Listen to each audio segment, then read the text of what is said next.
সেপ্টেম্বরের একটা অলস সকাল। আমি আর ব্যোমকেশ বসে আছি বসার ঘরে। বেশ অনেক দিন ব্যোমকেশের হাতে তেমন কোনো কেস আসেনি। আসলে ঠিক কেস আসেনি বললে ভুল হবে। বেশ কয়েকটা ছিঁচকে চুরি, ডাকাতি, ওই পাঁতি খুনের কেস যে আসেনি তা নয়, কিন্তু ব্যোমকেশের সেগুলো ঠিক পছন্দ হয়নি। আর মন মতো কেস না পেলে ও সেটা হাতে নেয় না। তাই এখন সে ডুবে আছে ক্রিমিনাল সাইকোলজির একটা বইতে। আমিও আমার নতুন উপন্যাসের কাজে কিছুটা ব্যস্ত। এহেন সময় ঘরে প্রবেশ করলো বৌঠান। হাতে ধরা ট্রেতে 3 পেয়ালা চা আর বিস্কুট। ট্রেটা টেবিলে রেখে সে আমাদের উদ্দেশ্য করে বলল, কি গো, রাম লক্ষ্মণ এরকম অলসভাবে ঘরে বসে আছো কেন? কোনো কেস টেস নেই নাকি হাতে? ব্যোমকেশই স্তব্ধতা ভঙ্গ করলো। সে বলল, তাই তো দেখছি, শহর কলকাতার সব বাঘা বাঘা অপরাধীরা সন্ন্যাস নিয়ে নিল নাকি কি জানি। ব্যোমকেশের কথায় আমিও হেসে ফেললাম। এভাবেই নানা রকম গল্প কথার মধ্যে দিয়ে চা পান চলতে লাগলো। চা পান শেষে সবে আমি আর ব্যোমকেশ বাজারের ব্যাগগুলো হাতে নিয়ে ঘর থেকে বের হতে যাব, এমন সময় টেলিফোনটা বেজে উঠল। ব্যোমকেশ নিজেই ঘরে গেল ফোনটা রিসিভ করার জন্যে। মিনিট 5 পরে সে ঘর থেকে বেরোলো। দেখলাম ওর মুখ বেশ গম্ভীর। আমি জিজ্ঞেস করলাম, বলে, কে ফোন করেছিল ভাইয়া? দাসবাবুর ফোন। তা কি বললেন দারোগাবাবু যে তা শুনে তোমার মুখ এতটা গম্ভীর হয়ে গেল? একটা নতুন কেস আসবে মনে হচ্ছে। কি নিয়ে কেসটা? তা দাসবাবু ঠিক ভেঙে বললেন না। উনি ঘন্টাখানেক বাদে একবার আসছেন আমাদের বাড়ি। চলো এই ভাগে বাজারটা সেরে আসি। আমরা দুজন বাজার সেরে ঘরে ফিরলাম ওই সকাল 10টা নাগাদ। আমরা ফেরার মিনিট 10 মধ্যেই আমাদের বাড়িতে এলেন দাসবাবু। দাসবাবুর সাথে ব্যোমকেশের সখ্যতা অনেক দিনের। বহু কেসে ওরা দুজন একসাথে কাজ করেছে। দাসবাবুর মতো নিয়মনিষ্ঠ কড়া ধাঁচের অফিসার সচরাচর দেখা যায় না। না জানি এবার কোন কেসে ব্যোমকেশের সহায়তায় ওনার আগমন। ব্যোমকেশ দাসবাবুকে উদ্দেশ্য করে বলল, কি মশাই, বেশ বিব্রত দেখাচ্ছে যে, ব্যাপারটা কি? ব্যাপার বেশ গুরুতর ব্যোমকেশবাবু। উপর মহল থেকে আমাদের কলকাতা পুলিশের নিরাপত্তা দান আর তদন্ত পদ্ধতির উপর যেন প্রশ্নচিহ্ন পড়ে যাচ্ছে। আমি পুরোটা খুলে বলুন দাসবাবু।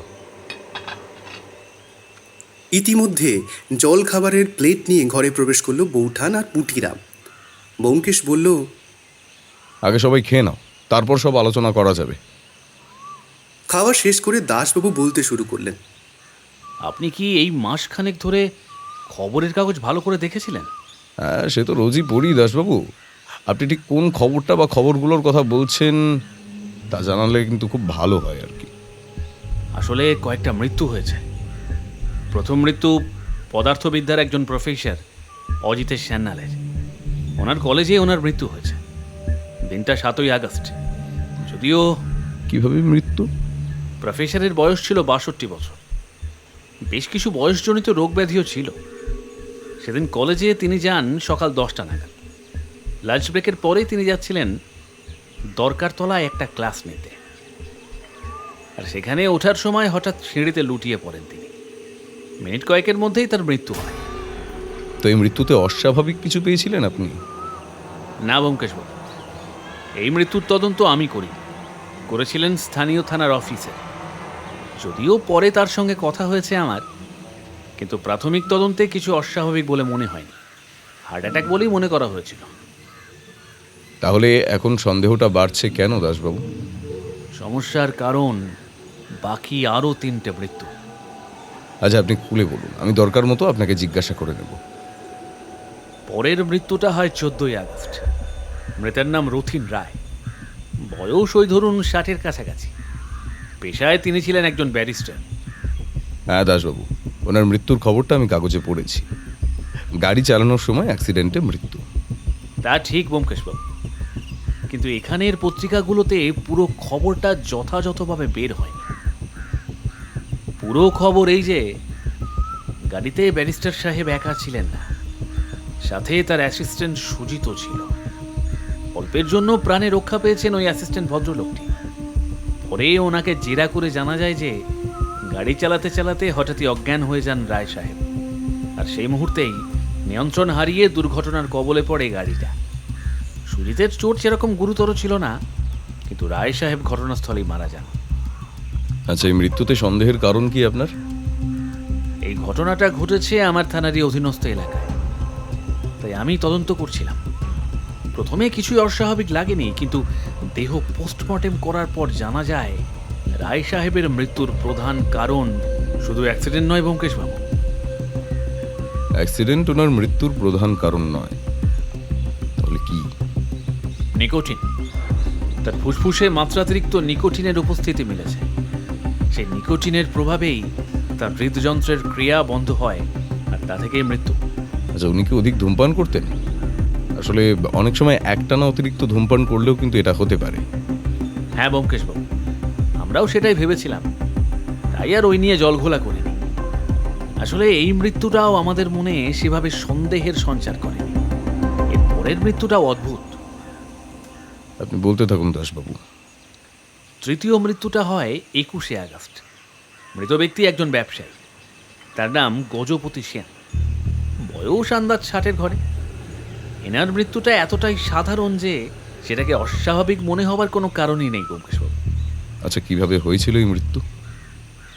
ব্যবসায়ী ভদ্রলোকটির একটা অভ্যাস ছিল। তিনি প্রতিদিন দুপুরে তাদের পাড়ার পুকুরেই স্নান সারতেন। যেদিন তার মৃত্যু হয় সেদিনও তিনি একই কাজ করার অভিপ্রায় নিয়েই বাড়ি থেকে বের হয়েছিলেন। কিন্তু পুকুরে নামার কিছুক্ষণের মধ্যেই তিনি জ্ঞান হারান এবং জলে ডুবে যেতে থাকেন। এটা লক্ষ্য করে পাড়ার জনা কয়েক ছেলে। তারা শীঘ্রই পুকুরে নেমে গজপতিবাবুকে উদ্ধার করে হাসপাতালে নিয়ে যায়। কিন্তু হাসপাতালে পৌঁছে জানা যায় কিছু সময় আগেই ওনার মৃত্যু হয়েছে। তবে আশ্চর্য এর পরের ঘটনা। দেহ পোস্টমর্টম করে যেটা পাওয়া গেল সেটা দেখে তো স্থানীয় অফিসারের চক্ষু চড়ক কাজ। কি ছিল পোস্টমর্টম রিপোর্টে? ওনার পাকস্থলিতে মিলেছে অতিরিক্ত নিকোটিন। কি করে তার শরীরে গেল সেটাই তো বড় প্রশ্ন। এই মৃত্যুটার তদন্ত কিন্তু হয়েছে, তবুও কিছু বোঝা যায়নি ব্যোমকেশবাবু। বুঝলাম। তারপর? এরপরে হলো চতুর্থ মৃত্যু। সেটাই দিন চারেক আগের ঘটনা। আজকে তো মাসের 1 তারিখ। শেষ মৃত্যুটা হলো গত 28শে আগস্ট। এবার মৃতা এক মডেল, তার নাম ছিল তনিমা বিশ্বাস। এই মৃত্যুটা কিভাবে হলো দাসবাবু? এটা কিভাবে হলো তা জানি না ব্যোমকেশবাবু, কিন্তু আপনাকে আমি ঘটনাক্রমটা বলতে পারি। আচ্ছা, তাই বলুন। তনিমার বয়স 25 বছর। সে অপরূপা সুন্দরী। মডেল হিসেবেও তার বেশ নামডাক। বিভিন্ন ক্যামেরাম্যান অর্থের বিনিময়ে তার ছবি তোলেন এবং সেগুলোও পরে বিজ্ঞাপন দেবার কাজে ব্যবহার করেন। যদিও তনিমা ভদ্রবাড়ির মেয়ে, তাই অশ্লীল ছবি সে তোলাতো না। এবার ঘটনাটা যা ঘটেছিল তা অনেকটা এইরকম। ওই দিন তনিমাই দত্তপুকুরের ছবিঘর স্টুডিওতে ছবি তোলাতে যায়। আসলে ওখানে একাধিক ঘরে স্টুডিওর বন্দোবস্ত আছে। ক্যামেরাম্যানরা সেগুলো ভাড়া নেন সময়ের হিসেবে। সেদিনও ওখানকার একটা ঘর ভাড়া নেন অরিত্র চৌবে নামের এক ফটোগ্রাফার। বলাই বাহুল্য যে তিনি তনিমার ছবি তুলতেই সেখানে ঘর ভাড়ায় নিয়েছিলেন। ফটোশ্যুট শেষ করে তনিমা একটি বাসে ওঠে, আর খানিক বাদে সে নিঝুম হয়ে যায়। কন্ডাক্টর ভেবেছিল যে সে ঘুমাচ্ছে, কিন্তু শেষ স্টপ এসে যাবার পরেও যখন তার ঘুম ভাঙল না, তখন কন্ডাক্টরের মনে সন্দেহ জাগে। তখন সে মেয়েটির কপালে হাত দিয়ে দেখে বরফের মতো ঠান্ডা, শরীরে প্রাণের কোনো চিহ্ন নেই। পরে হাসপাতালে দেহ পোস্টমর্টম হলে নিকোটিন সালফেটের অস্তিত্বের প্রমাণ পাওয়া যায়। এটাই তার মৃত্যুর কারণ। কিন্তু ওই যৌগ যে কিভাবে তার শরীরে গেল তা বুঝতে পারছি না ব্যোমকেশবাবু। পুলিশ এই মৃত্যুগুলোর বিষয়ে কি ভাবছে? পুলিশের ধারণা যে এগুলো সিরিয়াল কিলিংয়ের কেস, কারণ 7 দিন অন্তর মৃত্যুগুলো হচ্ছে। আর আপাতভাবে এই মৃত্যুগুলো খুব স্বাভাবিক, কিন্তু প্রতিটা মৃত্যুরই মূল কারণ গায়ে কাঁটা দেবার মতো। বুঝলাম দাসবাবু। এই কেসটা আমার বেশ গোড়ালো বলেই মনে হচ্ছে, তাই এটা আমি হাতে নিলাম। আপনি আমাকে ওই সকল মৃত ব্যক্তির নাম, ঠিকানা, টেলিফোন নাম্বার এই কাগজে লিখে দিয়ে যান। আমি আমার পথেই তদন্ত এগিয়ে নিয়ে যাব, আর আশা করি যা যা পুলিশি সাহায্য আমার দরকার হবে সেগুলো সবই আমি পাবো। আলবাত পাবেন। আর এই মৃতদের যাবতীয় তথ্য আমি লিখেই এনেছি, এই নিন। এই বলে একটা কাগজ তিনি ব্যোমকেশের দিকে বাড়িয়ে দিলেন। ঠিক আছে দাসবাবু, আমি চেষ্টা করছি যতটা তাড়াতাড়ি পারা যায় এই কেসটা তদন্তে এগিয়ে নিয়ে যেতে। এরপর দাসবাবু চলে গেলেন। আমি আর ব্যোমকেশ তখন কেসটা নিয়ে ভাবতে বসলাম। আমি ব্যোমকেশকে বললাম, কি বুঝছো ভাইয়া? দাসবাবুর কথা শুনে কোনো সূত্র কি পেয়েছো তুমি? না বন্ধু, এখন কি করে বলবো। পুলিশ ঠিক যেটুকু বুঝেছে আমিও ঠিক সেটুকুই বুঝতে পারছি এখনো অবধি। অর্থাৎ মৃত্যুগুলো 7 দিনের ব্যবধানে হয়েছে, বা এগুলোকে খুন বললেও খুব একটা অপরাধ হবে না বোধ হয়। সুচিন্তিত পরিকল্পিত খুন। আচ্ছা, বুঝলাম। কিন্তু সেই হিসেবে চললে তো এ মাসের 4 তারিখ মানে আর 3 দিন বাদেই তো আরেকটা খুন হয়ে যেতে পারে ব্যোমকেশ। হ্যাঁ, যদি এগুলো সত্যি কোনো সাইকো কিলারের কাজ হয় তবে এই 4 তারিখের আগেই আমাদেরকে ওকে খুঁজে বার করতে হবে, আর তাকে আটকাতে হবে। ব্যোমকেশের সাথে আর এই বিষয়ে কথা হলো না। এরপর স্নান খাওয়া সেরে যে যার কাজে মন দিলাম। খাওয়া দাওয়ার পরে লেখালেখি করতে করতে সবে চোখটা একটু টানছে, এমন সময় বেজে উঠল টেলিফোনটা। শুনতে পেলাম ব্যোমকেশ সেটা রিসিভ করেছে। কার সাথে কথা বলছে বা কী কথা বলছে সেটা আমার ঘরে বসে শোনা যায় না, তাই একটাই মাত্র কথা কানে এলো যে ব্যোমকেশ টেলিফোনের ওপারের ব্যক্তিকে বলছে, এত গুরুত্বপূর্ণ তথ্যটা আপনি ভুলে গেলেন? এছাড়া আর কিছু শুনতে পেলাম না। ওই সময় আর ব্যোমকেশকে গিয়ে ওই বিষয়ে জিজ্ঞাসা করতে মন চাইছিল না। ভাবলাম বিকালে চায়ের টেবিলেই না হয় আলোচনা করা যাবে। এরপর কখন যে নিদ্রা দেবীর চক্ষু মাঝে আশ্রয় নিয়েছেন তা মনে নেই। ঘুম ভাঙল বিকেল 5টা নাগাদ। চোখ মুখ ধুয়ে বসার ঘরে এসে দেখি বৌঠান একা বসে চা পান করছে। ওকে জিজ্ঞাসা করলাম, তোমার কর্তাটি গেলেন কোথায়? হ্যাঁ, সে কোথায় যায় তা কি আর আমাকে বলে যায় ঠাকুরপো? আমি তো ভাবলাম তোমাকে বোধহয় জানিয়ে গেছে। না, সে তো কিছুই বলেনি। দুপুরে তো শুনলাম একটা টেলিফোন এলো, তারপরে কি বেরিয়ে গেল নাকি? না, ঠিক তারপরে না, টেলিফোনটা করেছিলেন দাসবাবু। কি কথা হলো ওদের তা তো আমি ঠিক জানি না। বুঝতেও পারলাম না যে দাসবাবু ব্যোমকেশকে সকালের ওই কেসটার ব্যাপারে কিছু একটা বলতে ভুলে গিয়েছেন কিনা। আচ্ছা, বুঝলাম। এবার কি একটু গরম চা পাওয়া যাবে বৌঠান? বসো, আনছি। এই বলে বৌঠান চলে গেল রান্নাঘর থেকে চা আনতে। চা পান সেরে আমি আবার আমার কাজে মন দিলাম। বুঝলাম বৌঠান ব্যোমকেশের এই হঠাৎ হঠাৎ বাড়ি থেকে বেরিয়ে যাওয়া নিয়ে বেশ বিরক্ত আর চিন্তিতও বটে। ব্যোমকেশ বাড়ি ফিরল ওই সন্ধ্যে 7:30 নাগাদ। হাতে তার চপ ভর্তি ঠোঙা। আহা, তার মানে বাড়িতে গৃহিণীকে খুশি করতেই চপ নিয়ে ঘরে ঢুকেছেন সত্যান্বেষী। আমি ব্যোমকেশকে বললাম, কোথায় গিয়েছিলে বিকেলে? ব্যোমকেশ আমার কথায় পাত্তা না দিয়ে ডাক দিল, কোথায় গেলে গো? এ দেখো কি এনেছি। তারপর আমার দিকে ফিরে বলল, দাঁড়াও দাঁড়াও, সব বলবো, আগে এদিকের হাওয়াটা একটু বুঝে নি। ব্যোমকেশের কথা শুনে আমি মনে মনে হাসলাম। বৌঠান এলে সকলে মিলে চপ মুড়ি খেতে বসলাম। বুঝলাম বৌঠানের রাগ কিছুটা পড়েছে, তাই সুযোগ বুঝে আবার জিজ্ঞেস করলাম, কি হে ভায়া, গিয়েছিলে কোথায়? ব্যোমকেশ একটু চুপ করে থেকে বলল, আমি গিয়েছিলাম তরিৎ জ্যাঠার কাছে। তরিৎ জ্যাঠা মানে? ও, মনে পড়েছে মনে পড়েছে, তোমার ওই সর্বজ্ঞানী জ্যাঠামশাই। ওরকম করে বলো না, ওনার বয়স হয়েছে তাই এখন একটু খিটখিটে হয়েছে, কিন্তু ওনার স্মৃতিশক্তিকে পাল্লা দেয় এরকম প্রতিভা কিন্তু এদেশে বিরল। সে যাই হোক, কিন্তু ওনার কাছে কি দরকারে? দেখো, এই কেসটা সম্পর্কে আমাদের কিছুই সেভাবে জানা নেই, আর যাদের সঙ্গে কথা বললে হয়তো কিছু জানা যেতে পারে তাদের কারোর সঙ্গেই আগামীকালের আগে দেখা করা সম্ভব নয়। তাই মন বললো একবার জ্যাঠামশাইয়ের কাছে যাওয়া দরকার, যদি কোনো তথ্য পাওয়া যায় আর কি। আর সেখানে গিয়ে যে বিফল হয়ে ফিরেছি তা কিন্তু নয়। প্রফেসর অজিতেশের নাম শোনা মাত্র তরিৎ জ্যাঠা বলে ওঠেন, কোন প্রফেসর? অজিতেশ? সে কি পদার্থবিদ্যা পড়াতো? হ্যাঁ, তিনি পদার্থবিদ্যারই অধ্যাপক ছিলেন। দাঁড়াও দাঁড়াও, নামটা খুব চেনা, বছর 25 আগের কথা মনে হচ্ছে। তাই এই বলে তিনি কাগজের তাক হাতড়ে একটা পুরনো কাগজ বের করলেন। তারপর বললেন, খবরটা অনেকটা এইরকম। কিশোরী হত্যার দায়ে গ্রেফতার অধ্যাপক।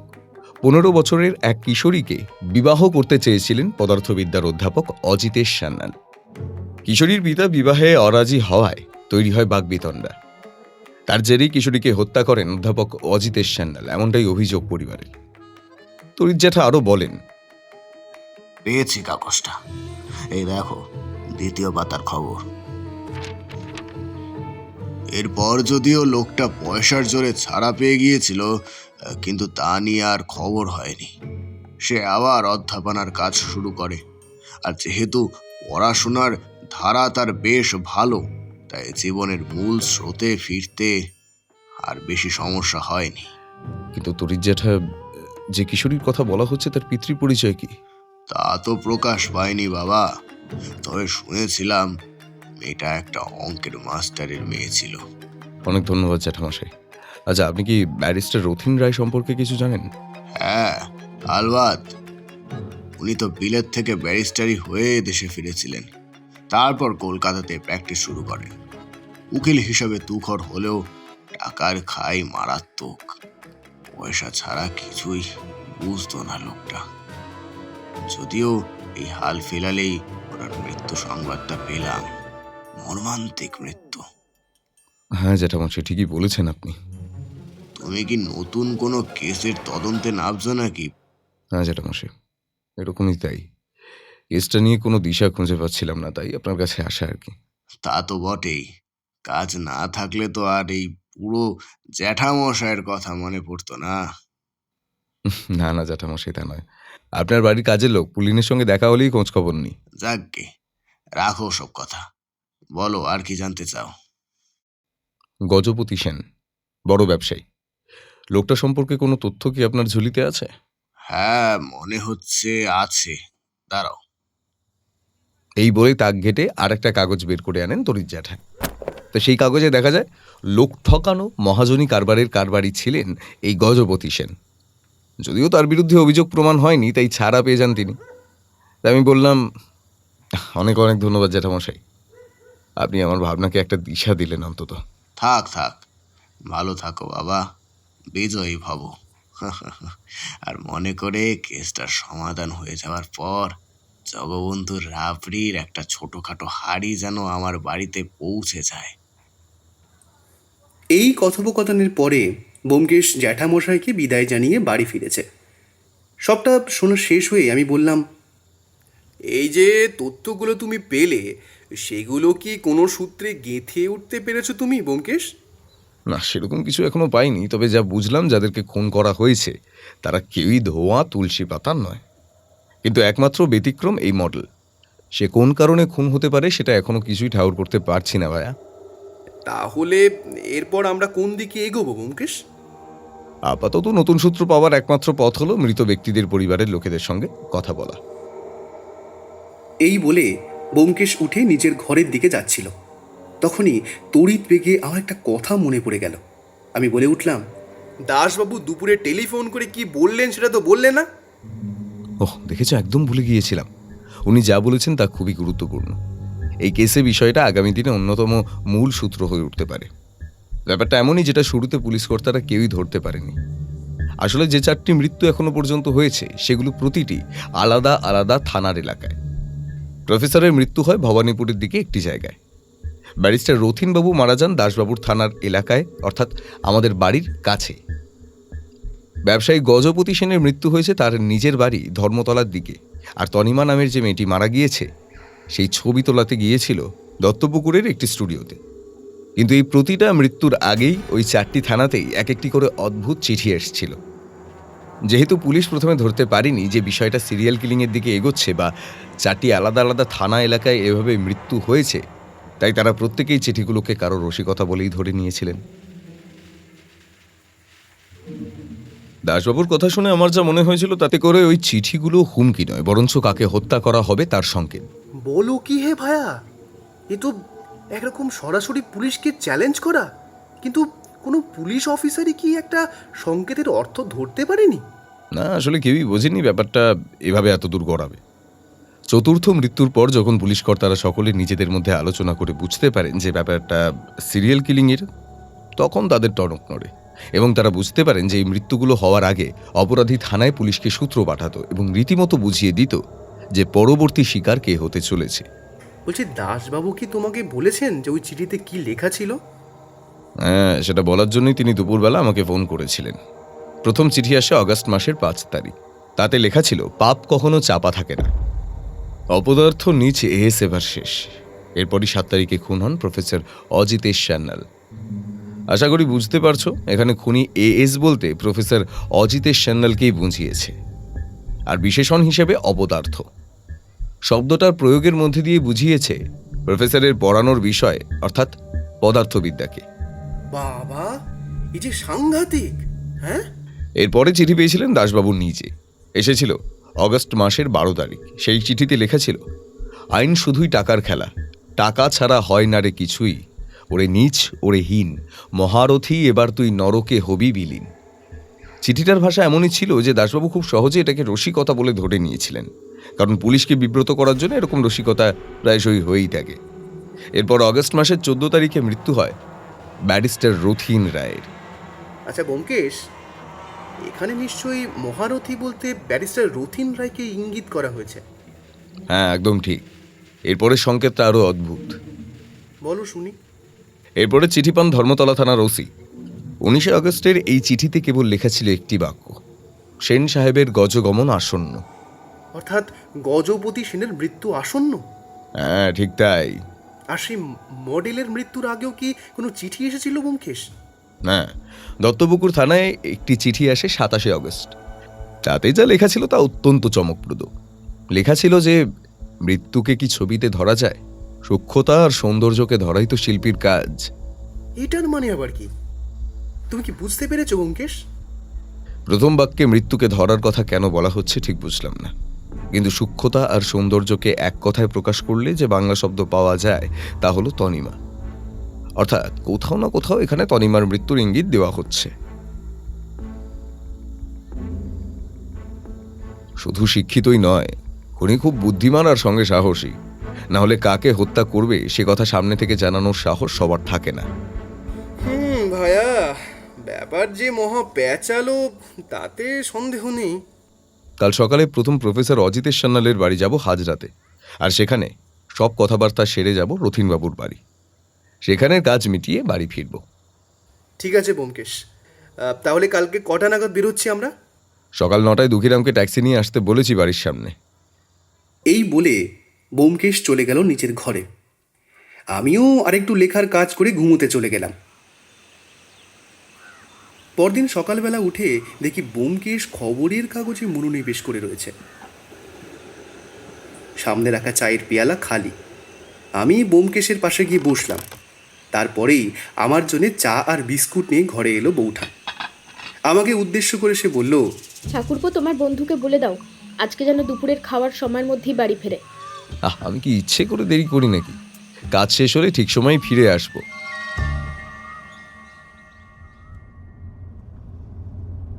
দুঃখীরামের ট্যাক্সি করে অজিতেশ সান্যালের বাড়ির উদ্দেশ্যে রওনা হলাম আমরা। রাস্তায় যেতে যেতে ব্যোমকেশ ইউরোপের নানান সিরিয়াল কিলিংয়ের কেস নিয়ে আমাকে বলতে লাগলো। সেসব ভয়ানক ও সাংঘাতিক বুদ্ধিসম্পন্ন ক্রিমিনালদের কাজ। সব শুনে আমি ব্যোমকেশকে জিজ্ঞাসা করলাম, ভাইয়া কিছু বুঝতে পারছো এই কেসটা নিয়ে?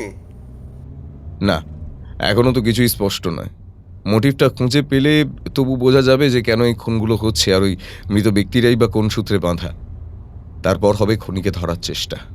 তাহলে দিল্লি এখনো অনেক দূর বন্ধুবর। হ্যাঁ ভাইয়া। এইসব কথাবার্তা চলতে চলতে আমরা হাজরা পৌঁছালাম। অজিতেশ সান্যালের বাড়ি খুঁজে পেতে খুব একটা সমস্যা হলো না। দুতলা বাড়ি, বেশ ছিমছাম আদলে করা। কলিং বেল বাজাতেই যে লোকটা দরজা খুলল তার বয়স প্রায় 50-এর কাছে। দেখে মনে হলো লোকটা বাড়ির বেয়ারা। মনতোষবাবু আছেন? সেই বেয়ারা শ্রেণীর লোকটা চলে গেল ঘরের ভিতর। মিনিট কয়েক পর ঘর থেকে যিনি বের হলেন তার চেহারা বেশ সাদা মাটা গ্রাম্য গোছে, চোখে মুখে শোকের ছাপ স্পষ্ট।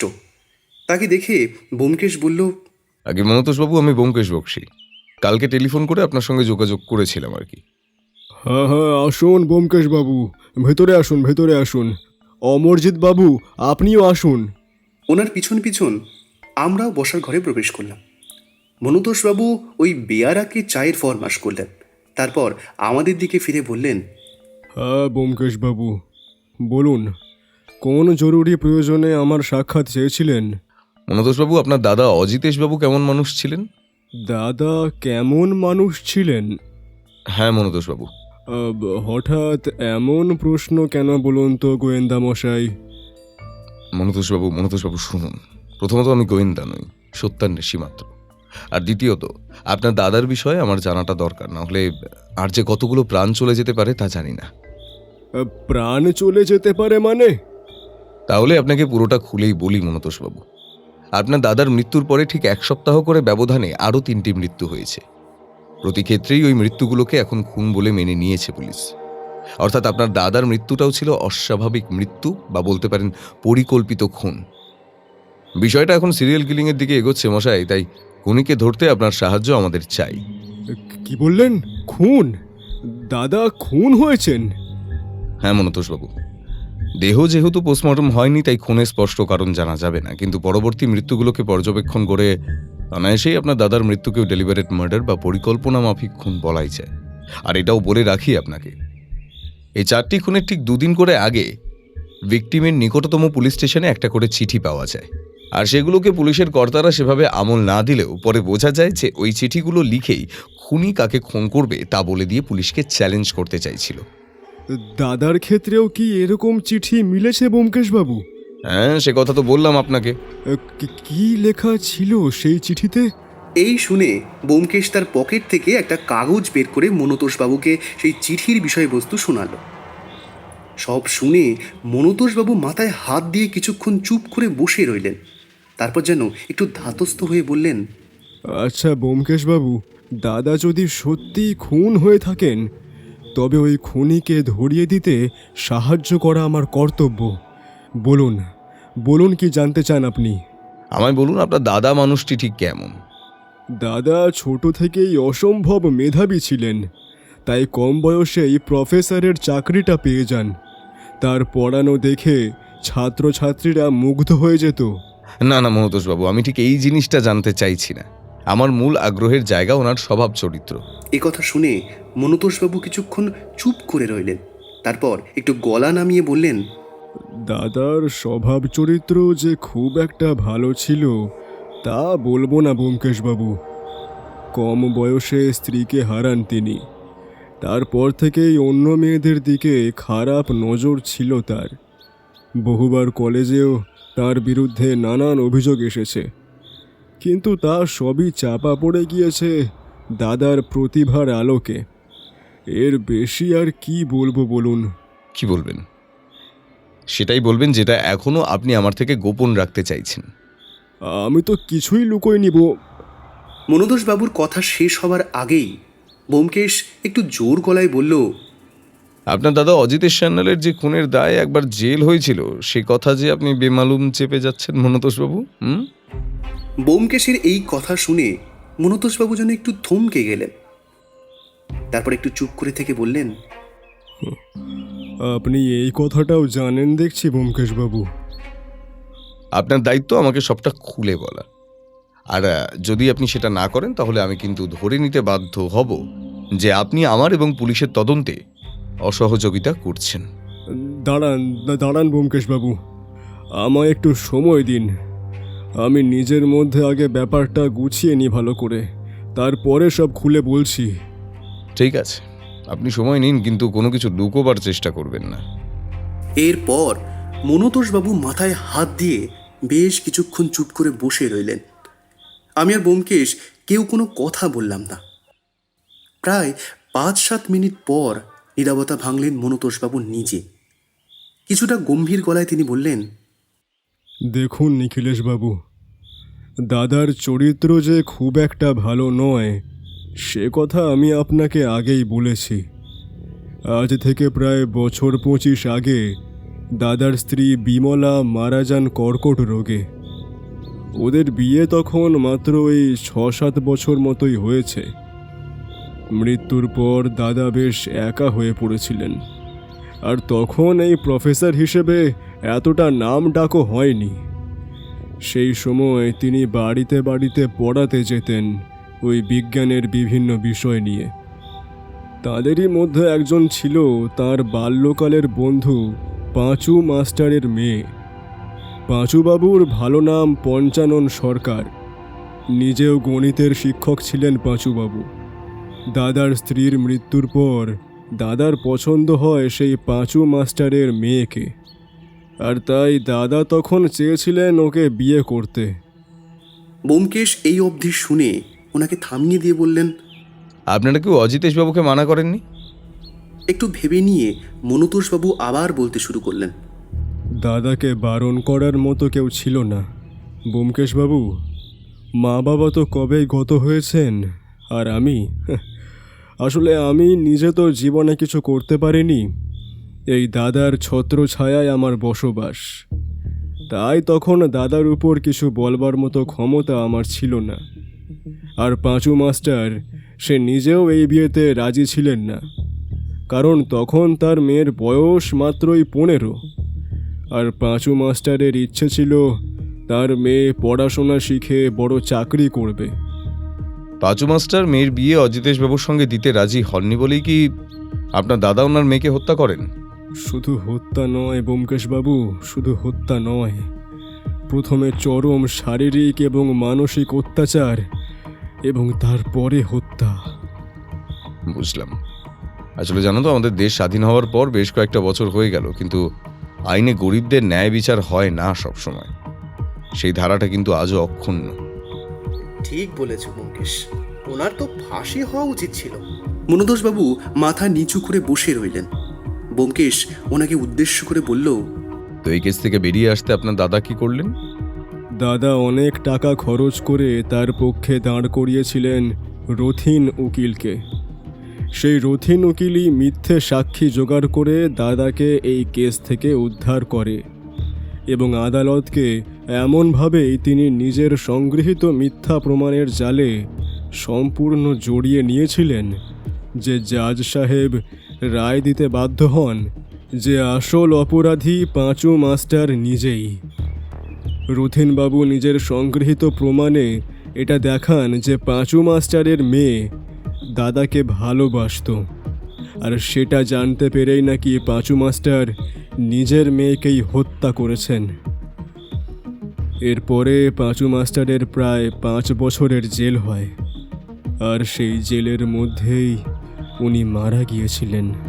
মাস্টারমশাইয়ের পরিবারে আর কে কে ছিল, আর এরপর তাদের কি হয়েছিল আপনারা কোনো খোঁজ নিয়েছিলেন কি? না ব্যোমকেশবাবু, সেই নিয়ে আমরা কোনো খোঁজ খবর আর রাখিনি।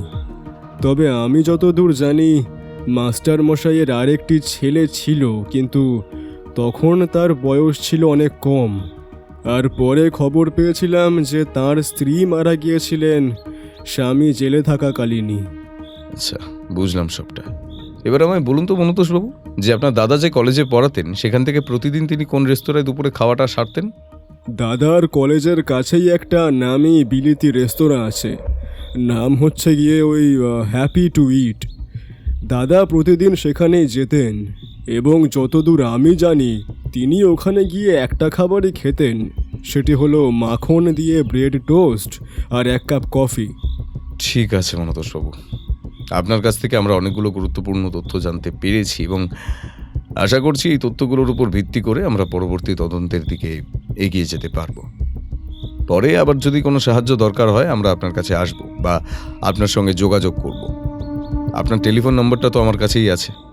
এই বলে আমি আর ব্যোমকেশ ওনাকে নমস্কার জানিয়ে ওনাদের বাড়ি থেকে বিদায় নিলাম। দুঃখীরামের ট্যাক্সি সামনেই দাঁড় করানো ছিল, তাতে চড়ে বসলাম আমরা। আমাদের পরবর্তী গন্তব্য রথিন বাবুর বাড়ি। গাড়ি চলতে শুরু করলে আমি ব্যোমকেশকে বললাম, এই পৃথিবীটা কি অদ্ভুত বলো ব্যোমকেশ। নিরপরাধকে শাস্তি পেতে হয়, আর অপরাধী সমাজের বুকে ঘুরে বেড়ায় অতি সম্মানিত এক ব্যক্তি হয়ে। তুমি ঠিকই বলছো ভাইয়া। আচ্ছা, একটা জিনিস কি তুমি খেয়াল করেছো? রথিন উকিলের সঙ্গে যে অজিতেশবাবুর যোগাযোগ রয়েছে সেটা কিন্তু স্পষ্ট হয়ে গেল। হ্যাঁ ব্যোমকেশ, খেয়াল করেছি। এখন হয়তো ব্যারিস্টার রথিনবাবুর বাড়ি গেলে সেখান থেকে এই বিষয়ে আরও কিছু তথ্য আমরা সংগ্রহ করতে পারব। প্রায় আধ ঘন্টা পর আমাদের ট্যাক্সি এসে থামল রথিন রায়ের বাড়ির সামনে। রথিনবাবুর বাড়ির দারোয়ান আমাদের জন্য দরজা খুলে দিলেন। ভেতরে গিয়ে বসতেই প্রথম যে ব্যক্তির সাথে আমাদের সাক্ষাৎ হলো তিনি হলেন রথিনবাবুর সেই অ্যাসিস্ট্যান্ট যিনি ওই অ্যাক্সিডেন্টের দিন রথিনবাবুর সাথেই গাড়িতে ছিলেন। লোকটির চেহারা বেশ ভালো, ফর্সা গায়ের রং, টিকালো নাক, উচ্চতা প্রায় 6 ফুট, বয়স আন্দাজ 27 থেকে 28। আমাদের সামনে এসে প্রথমে উনি আমাদের বিনীতভাবে নমস্কার করে বসতে বললেন। ব্যোমকেশ আর আমি ওনার প্রতি নমস্কার জানালাম। ব্যোমকেশ ওনাকেও প্রথমে সম্পূর্ণ বিষয়টা খুলে বলল। প্রফেসর অজিতেশ বাবুর মৃত্যু, এই নির্দিষ্ট বাঁধা ছকে খুন, থানায় চিঠি, এমনকি পাঁচু মাস্টারের মেয়ে এবং অজিতেশ বাবুর ঘটনাটা বলতেও বাদ দিল না। অ্যাসিস্ট্যান্ট সুজিত চক্রবর্তী সবটা শুনে বলল, পুরো ব্যাপারটাই তো বুঝলাম ব্যোমকেশ বাবু, কিন্তু এ বিষয়ে আপনি কিভাবে আমার সাহায্য চান সেটা একটু বললে ভালো হতো। আমার আপনার থেকে দুটো সাহায্য প্রয়োজন সুজিতবাবু। প্রথমত, আমাকে রথিনবাবুর স্ত্রীর সঙ্গে দেখা করার একটি ব্যবস্থা আপনাকে করে দিতে হবে। আর দ্বিতীয়ত, আপনি আমাকে এখন বলুন যে ওই অ্যাক্সিডেন্টের দিন আপনারা কোথায় গিয়েছিলেন এবং সেখানে ঠিক কী কী ঘটনা ঘটেছিল। আপনার দুটো অনুরোধই আমি রাখতে পারবো ব্যোমকেশ বাবু। আগে না হয় আপনার দ্বিতীয় জিজ্ঞাসার উত্তরটা দিই। যেদিন রথিনবাবুর অ্যাক্সিডেন্ট হলো সেদিন আমরা দুজনে গিয়েছিলাম ওনার এক ক্লায়েন্টের সাথে দেখা করতে। উনি পুরনো ক্লায়েন্ট ছিলেন না, এই প্রথমবারের জন্যেই তিনি ব্যারিস্টার রথিন রায়ের সাহায্য প্রার্থনা করেছিলেন। রথিনবাবুকে তিনি ডেকেছিলেন একটি ছোট রেস্তোরাঁয়। আমিও গিয়েছিলাম রথিনবাবুর সাথে। আমাকে একটা কথা বলুন সুজিতবাবু, ওই ক্লায়েন্টের কেসটার কি বিষয় ছিল?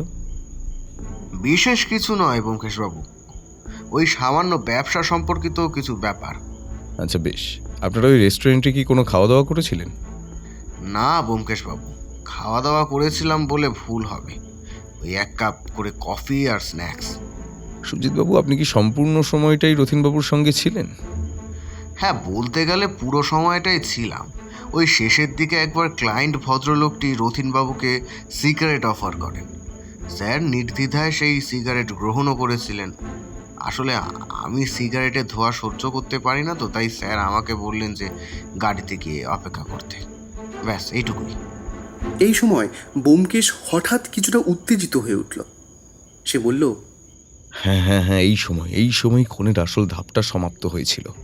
আমি আর সুজিতবাবু দুজনেই ব্যোমকেশের এই আকস্মিক উত্তেজনায় অবাক হয়ে পড়েছিলাম। সেই অবাক ভাবটা কাটিয়ে আমি প্রথম ব্যোমকেশকে বললাম, কি হলো ব্যোমকেশ, খুলে বলো। আমার দৃঢ় বিশ্বাস এই ক্লায়েন্টটি সিগারেটের মধ্যে নিকোটিনের কোনো একটি বিষাক্ত যৌগ মিশিয়ে উকিল রথিনবাবুকে দিয়েছিল, আর সেই থেকেই কিছুক্ষণের মধ্যে গাড়িতে যাওয়ার পর ওনার মৃত্যু হয়। তার ফলস্বরূপ সেই ভয়াবহ দুর্ঘটনা ঘটে। সুজিতবাবু ব্যোমকেশের কথা হতভম্ব। আমিও যে প্রচণ্ড চমকিত হয়েছি তাহাও অস্বীকার করার কোনো জায়গা নেই। ব্যোমকেশকে কাঁপা কাঁপা গলায় বললেন,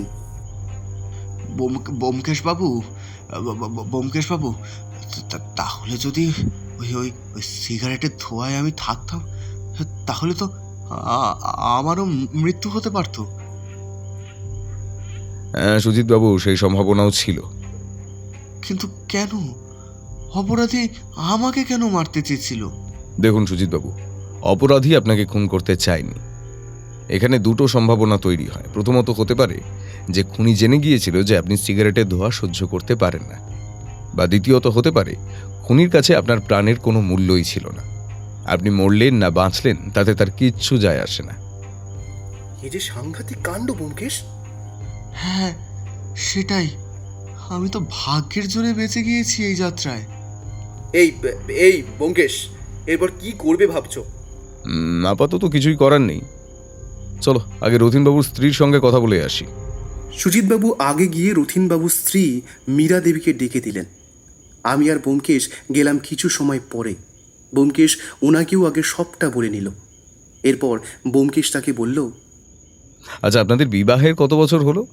বিবাহের কি বলছেন কি ব্যোমকেশবাবু? বিবাহের সময় জেনে আপনি কি করবেন? দরকার আছে তাই জানতে চাইছি। আপনি সোজাসুজি উত্তর দিলেই বেশি খুশি হব। মীরা দেবী কিছুটা ইতস্তত করে বললেন, ওই বছর 26 হবে, কিন্তু এই তথ্য জেনে আপনি কি করবেন? আমি কিছুই করব না, যা করার আপনাকেই করতে হবে মীরা দেবী। আমাকে কি করতে হবে? আমাকে বলুন যে রথীনবাবু একবার অজিতেশ সান্যালের কেস লড়েছিলেন, সে কথা আপনি জানেন? ওই বছর 25 আগের কথাই হবে। কি নাম বললেন? অজিতেশ? এই বলে মীরা দেবী যেন কিছু একটা চিন্তা করতে লাগলেন। কিছুক্ষণ পরে বললেন, হ্যাঁ হ্যাঁ, ব্যোমকেশবাবু, মনে পড়েছে। সেটা আমাদের বিয়ের কিছু সময় পরের কথা। অজিতেশ সান্যাল বলে একজন এসেছিলেন আমার স্বামীর কাছে। কোনো একটি মামলায় তিনি যে অভিযুক্ত তা তিনি নিজের মুখে আমার স্বামীর কাছে স্বীকার করেন এবং তিনি বলেছিলেন যত টাকা লাগে তিনি দেবেন। আমার স্বামী তখন ওকালতিতে নতুন, কিন্তু বেশ কয়েকটা বড় কেস জিতে তখন তার বেশ নামডাক। তবে নিখিলেশবাবু, এখন যখন আমার স্বামী জীবিত নেই, তখন এই কথাটা বলা যে কতটা ঠিক হবে আমি জানি না, কিন্তু আমি তাও বলছি, আমার স্বামী ওই অজিতেশ সান্যালের থেকে বেশ মোটা টাকা নেন এবং তার বিনিময়ে কেসটিও নাকি বিভিন্ন মিথ্যে সাক্ষী জোগাড় করে তাকে জিতিয়েও দেন।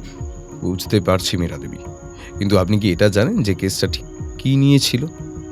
না, তা তো আমি সঠিক জানি না, কিন্তু কোনো একটি হত্যার মামলা বলেই শুনেছিলাম। ঠিক আছে মীরা দেবী, অনেক ধন্যবাদ আপনাকে। আজ তাহলে আমরা উঠি, আবার কিছু দরকার হলে আমরা আপনাকে আবার বিরক্ত করব। এই বলে আমি আর ব্যোমকেশ ওই বাড়ি থেকে বের হলাম। ওখান থেকে বেরিয়ে আমি ব্যোমকেশকে জিজ্ঞেস করলাম, কিছু বুঝতে পারছো ব্যোমকেশ? আমার তো মনে হচ্ছে সম্পূর্ণ কেসটা অজিতেশ সান্যালের জীবনের ওই বিশেষ ঘটনাটিকে কেন্দ্র করেই দাঁড়িয়ে রয়েছে। আমারও তেমনটাই ধারণা, কিন্তু খুনগুলো করছে কে? পাঁচু মাস্টারের পরিবারের কেউ করতে পারবে বলে আমার মনে হয় না। কেন? পাঁচু মাস্টারের সেই ছেলে? তার পরবর্তীকালে কি হয়েছিল সেই কথা তো আমরা জানি না। বিষয়টা ভেবে দেখার মতো। আমাদের জিজ্ঞাসাবাদ পরবর্তী ব্যক্তিবর্গের সঙ্গে এগিয়ে নিয়ে যেতে না পারলে আমাদের এই প্রশ্নের উত্তর খুঁজে পাওয়া খুব মুশকিল। এই সব কথাবার্তার মধ্যে দিয়েই আমরা দুঃখীরামের ট্যাক্সি করে বাড়ি পৌঁছালাম। তারপর স্নান খাওয়া সেরে নিয়ে আমি আমার লেখালেখির কাজে মন দিলাম। ব্যোমকেশ নিজের ঘরে চলে গেল। তখন কেস নিয়ে ওর সাথে আর কোনো কথা হলো না। লেখার কাজ করতে করতে কখন যে ঘুমিয়ে পড়েছি তা মনে নেই। ঘুম ভাঙতে চোখ মুখ ধুয়ে পরিষ্কার হয়ে বসার ঘরে এসে দেখলাম ব্যোমকেশ নেই। বৌঠানকে জিজ্ঞেস করতে সে জানালো কোথাও একটা গেছে, ফিরে আসবে ঘন্টাখানেকের মধ্যেই। আমি আবার নিজের লেখার খাতাগুলো নিয়ে বসতে যাব, তখনই খেয়াল করলাম ব্যোমকেশের কালো ডায়েরিটা রাখা রয়েছে বসার ঘরের টেবিলের ওপর। কৌতূহলবশত সেই ডায়েরিটা উল্টাতে শুরু করলাম। দেখলাম তাতে শেষ এন্ট্রি হিসেবে রয়েছে বেশ কয়েকটা প্রশ্ন এবং তার উত্তর। সেগুলো সবই ব্যোমকেশের হাতেই লেখা। প্রশ্নগুলো হলো: 1. খুন কিভাবে হচ্ছে? সম্ভাব্য কারণ, খুব সাধারণ চোখে না পড়ার মতো জিনিসে বিষ মিশিয়ে সেগুলো নিজের শিকারের শরীরে প্রবেশ করানো। 2. কে খুন করছে? সম্ভাব্য খুনি হলো পাঁচু মাস্টারের সেই হারিয়ে যাওয়া ছেলে বা এমন অন্য কোনো তৃতীয় ব্যক্তি যারা ওই কেসে রথীনবাবু ও অজিতেশ বাবুর কারণে চরম ক্ষতিগ্রস্ত হয়েছে। 3. আর খুন কি হবে? সম্ভাব্য উত্তর হ্যাঁ, তবে স্পষ্ট উত্তর পেতে হলে অপেক্ষা আগামীকালকের। যদি পরের খুন হয় তবে কোনো না কোনো থানায় আগামীকালকেই চিঠি আসবে। 4. অজিতেশ বাবুকে মারল কিভাবে? সম্ভাব্য উত্তর সিগারেট বা কফিতে বিষ মিশিয়ে। নিশ্চিত হতে হ্যাপি টু ইট রেস্তোরাঁ। প্রশ্নগুলো মন দিয়ে পড়ে আমিও বিভিন্নভাবে বিচার বিশ্লেষণ করে নিজের মতো করে উত্তরগুলো ভাবতে আর সবকটা সূত্রকে মেলাতে শুরু করলাম। যদিও একটা জায়গার পরে বিফল হয়ে আবার নিজের কাজে মন দিলাম। ব্যোমকেশ ফিরল প্রায় 1.5 ঘন্টা পরে। ব্যোমকেশ ঘরে ফেরার পর লক্ষ্য করলাম তার মুখ বেশ গম্ভীর। ও হাত মুখ ধুয়ে এসে বসার ঘরে প্রবেশ করলো। আমার উল্টো দিকে চেয়ারটায় বসে সে নিজেই প্রথম নীরবতা ভাঙল। বুঝলে বন্ধু, ব্যাপার বেশ ঘোরতর। আমি তখন কিছুটা নিজেকে গুছিয়ে নিয়ে ব্যোমকেশকে প্রশ্ন করলাম, তুমি কোথায় গিয়েছিলে ভায়া, আর সেখানে গিয়ে কি জানতে পারলে? ব্যোমকেশের মুখ দেখে মনে হলো ও মনের মধ্যে ভালো করে সাজিয়ে নিতে চাইছে গোটা ব্যাপারটাকে। একটু পরে মুখ খুলে ধীরে ধীরে ও বলল, আমি প্রথমে গিয়েছিলাম হ্যাপি টু ইট রেস্তোরাঁতে। আচ্ছা আচ্ছা, ওই রেস্তোরাঁ যেখানে অজিতেশ সান্যাল নিয়মিত লাঞ্চ সারতে যেতেন। হ্যাঁ, ঠিক বলেছ। তো সেখানে গিয়ে কোনো সূত্র পেলে নাকি তুমি?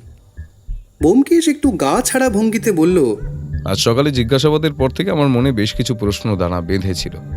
তার মধ্যে একটা প্রশ্ন ছিল যে অজিতেশ বাবুকে হত্যা করা হলো কিভাবে। সেই উত্তর পেতেই আমার এই রেস্তোরাঁয় যাওয়া। হ্যাঁ সেটা জানি। আর হ্যাঁ, আমাকে মাফ করো বন্ধু, তোমার অনুপস্থিতিতে তোমার ওই কালো ডায়েরিটা আমি একটু উল্টে পাল্টে দেখছিলাম, আমাকে মাফ করো। যাকে সেটা কোনো বড় কথা নয়। বড় কথা হলো এই যে আমি হয়তো এখন বুঝতে পেরেছি যে অপরাধী অজিতেশ বাবুকে কোন পদ্ধতিতে খুন করেছে।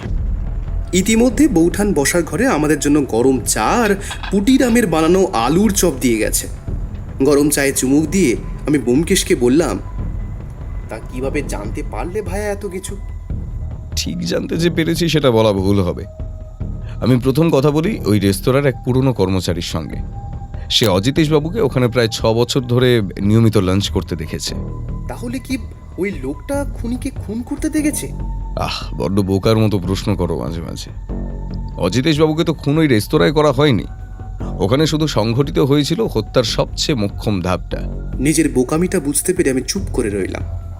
ব্যোমকেশ আবার নিজের মতো বলতে শুরু করলো, রেস্তোরাঁর ওই কর্মচারীটি আমাকে জানায় অজিতেশ বাবু প্রায় প্রতিদিনই ওই দুপুরবেলা 1টা নাগাদ ওখানে খেতে আসতেন। ওনার বেশিরভাগ দিনের খাওয়া দাওয়া হয়েছিল খুব বাঁধা ধরা। 1 কাপ কফি আর 2টো ব্রেড টোস্ট দিয়েই উনি নিজের লাঞ্চ সারতেন। যেদিন অজিতেশ বাবুর মৃত্যু হয়েছিল সেদিনও তার ব্যতিক্রম হয়নি। এই কথা জানার পর আমি ওই কর্মচারীকে জিজ্ঞাসা করি যে ওই দিন অজিতেশ বাবুর সঙ্গে আর কেউ দেখা করতে এসেছিল কিনা।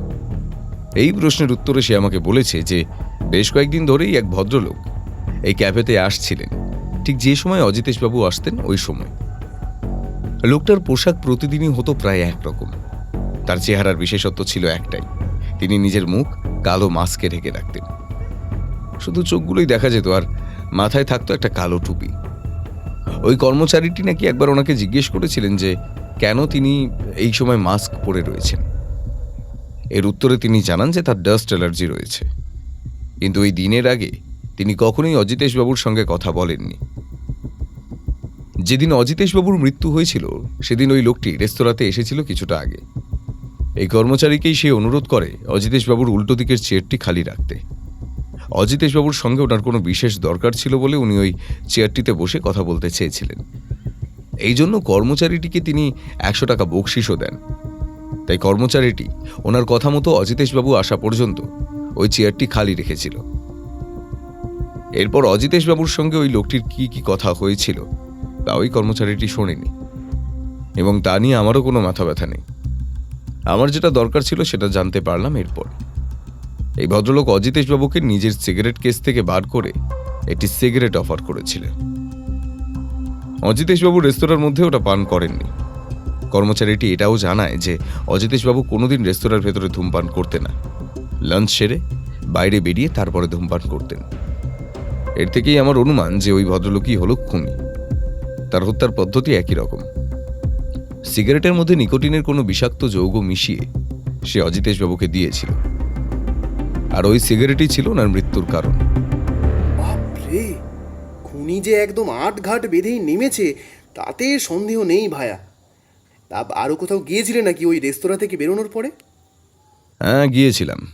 চায়ের কাপে শেষ চুমুকটা দিয়ে ব্যোমকেশ বলল, এরপর একটা ট্যাক্সি নিয়ে আমি গেলাম পাঁচু মাস্টারের বাড়িতে। হ্যাঁ, আগে যেখানে থাকতো একটা সুন্দর ছোট্ট সুখী পরিবার, আর সেই বাড়ি যেন একেবারে বহু দূরে। আমি একটু অবাক হয়ে ব্যোমকেশকে বললাম, তুমি ওই বাড়ির ঠিকানা পেলে কোথায়? আর ওখানে গিয়ে তুমি করলেটা কি ভায়া? বিকেলবেলা অজিতেশ বাবুর ভাইকে টেলিফোন করে আমি ঠিকানাটা জেনেছিলাম। আমার দরকারটা ওই পোড়ো বাড়িতে ছিল না, আমার দরকার ছিল প্রতিবেশী বাড়িগুলিতে। আমি সেখানে গিয়ে আমার পরিচয় দিয়ে খোঁজ খবর চালাতে শুরু করি পাঁচু মাস্টারের মেয়ের ঘটনাটাকে কেন্দ্র করে। দেখলাম বেশিরভাগ লোকই আদালতের রায়কেই সঠিক বলে মানেন, এবং 2-1 এমনও আছেন যারা বিশ্বাস করেন পাঁচু মাস্টার বা তার পরিবার এর কেউই দোষী নয়। কিন্তু এইসবের মধ্যেও সবথেকে গুরুত্বপূর্ণ যে তথ্যটা আমি পেয়েছি সেটা হলো যে পাঁচু মাস্টারের ওই ছেলে সম্ভবত মারা যায়নি। আসলে দিদির মৃত্যু আর তারপর বাবার জেলেই বাবার মৃত্যু, আর সেই শোকে মায়ের মৃত্যু ছেলেটিকে একদম ভেতর থেকে শেষ করে দেয়। একজন প্রতিবেশীর কাছেই সে মাস দুয়েক ছিল মাতৃবিয়োগের পর, কিন্তু হঠাৎই সে একদিন নিরুদ্দেশ হয়ে যায়। কয়েকজন বলেছে ওই ছেলেকে নাকি তারা হাওড়া থেকে ট্রেন ধরে কোথাও যেতে দেখেছে, তবে পরে আর ওই ছেলের কোনো খোঁজ মেলেনি। সুতরাং এই খুনগুলোর পেছনে তার ভূমিকা যে থাকতে পারে তা অস্বীকার করার কোনো জায়গা নেই, বরং এই কাজ ওই ছেলের হওয়ার সম্ভাবনাই অধিক। দর্শন সরকার। কি একটা নাম বললে শেষে? হ্যাঁ, দর্শন সরকার, পঞ্চানন মাস্টারের সেই ছেলের নাম। মাত্র 12 বছর বয়সে তাকে গৃহত্যাগী হতে হয়। আমি কিছুটা চুপ থাকার পরে ব্যোমকেশকে বললাম, দেখো ভায়া, আমার মনে হয় যদি পাঁচু মাস্টারের ওই হারিয়ে যাওয়া ছেলে এই কাজগুলো করে থাকে, আর যে যাই বলুক, মানবিকতার খাতিরে আমি অন্তত তাকে অপরাধী বলে মেনে নিতে পারি না। তার দিদি ও বাবার সাথে যে অনাচার হয়েছে তা সত্যিই দণ্ডনীয় অপরাধ। শুধু কয়েকটা নরকের কীট আর তাদের টাকার জোর, এই দুইয়ের কারণেই যথাযথ বিচার পায়নি পঞ্চানন মাস্টারের পরিবার। আজ এত বছর পর ফিরে এসে ওনার ছেলে যদি প্রতিহিংসার চরিতার্থ করতে চায়, তাতেই অপরাধ কি ভায়া? আমার কথাগুলো যেন ব্যোমকেশকেও কিছুটা ভাবিয়ে তুলল। কিছুক্ষণ গম্ভীর থাকার পর ব্যোমকেশ বলল, আমিও তোমার সঙ্গে সহমত, কিন্তু আইনের চোখে সে অপরাধী। এখনো পর্যন্ত 4টে খুন সে করে ফেলেছে, আর একজন সত্যান্বেষী হিসেবে আমার কাজটা সত্যটাকে খুঁজে বার করা, তারপর বাকিটা আইনের অধীনে। ব্যক্তিগতভাবে কাউকে শাস্তি দেওয়া আমার কাজ নয়। সত্যিই কে অপরাধী তা বিচার করা স্বয়ং ঈশ্বরের কাজ। আমরা তো সেই কাজের মাধ্যম মাত্র। সেই দিন ব্যোমকেশের সাথে কেস নিয়ে আর কোনো আলোচনা হলো না। কেবল দেখলাম সে 2টো টেলিফোন করেছে।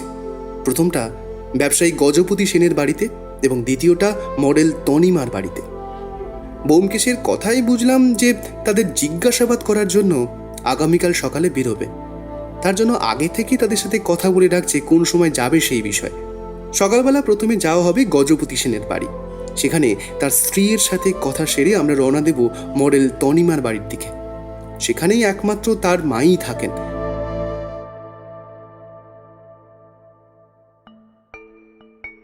দুঃখীরামের ট্যাক্সিকে আগে থেকেই বলা আছে সে সময়ে চলে আসবে।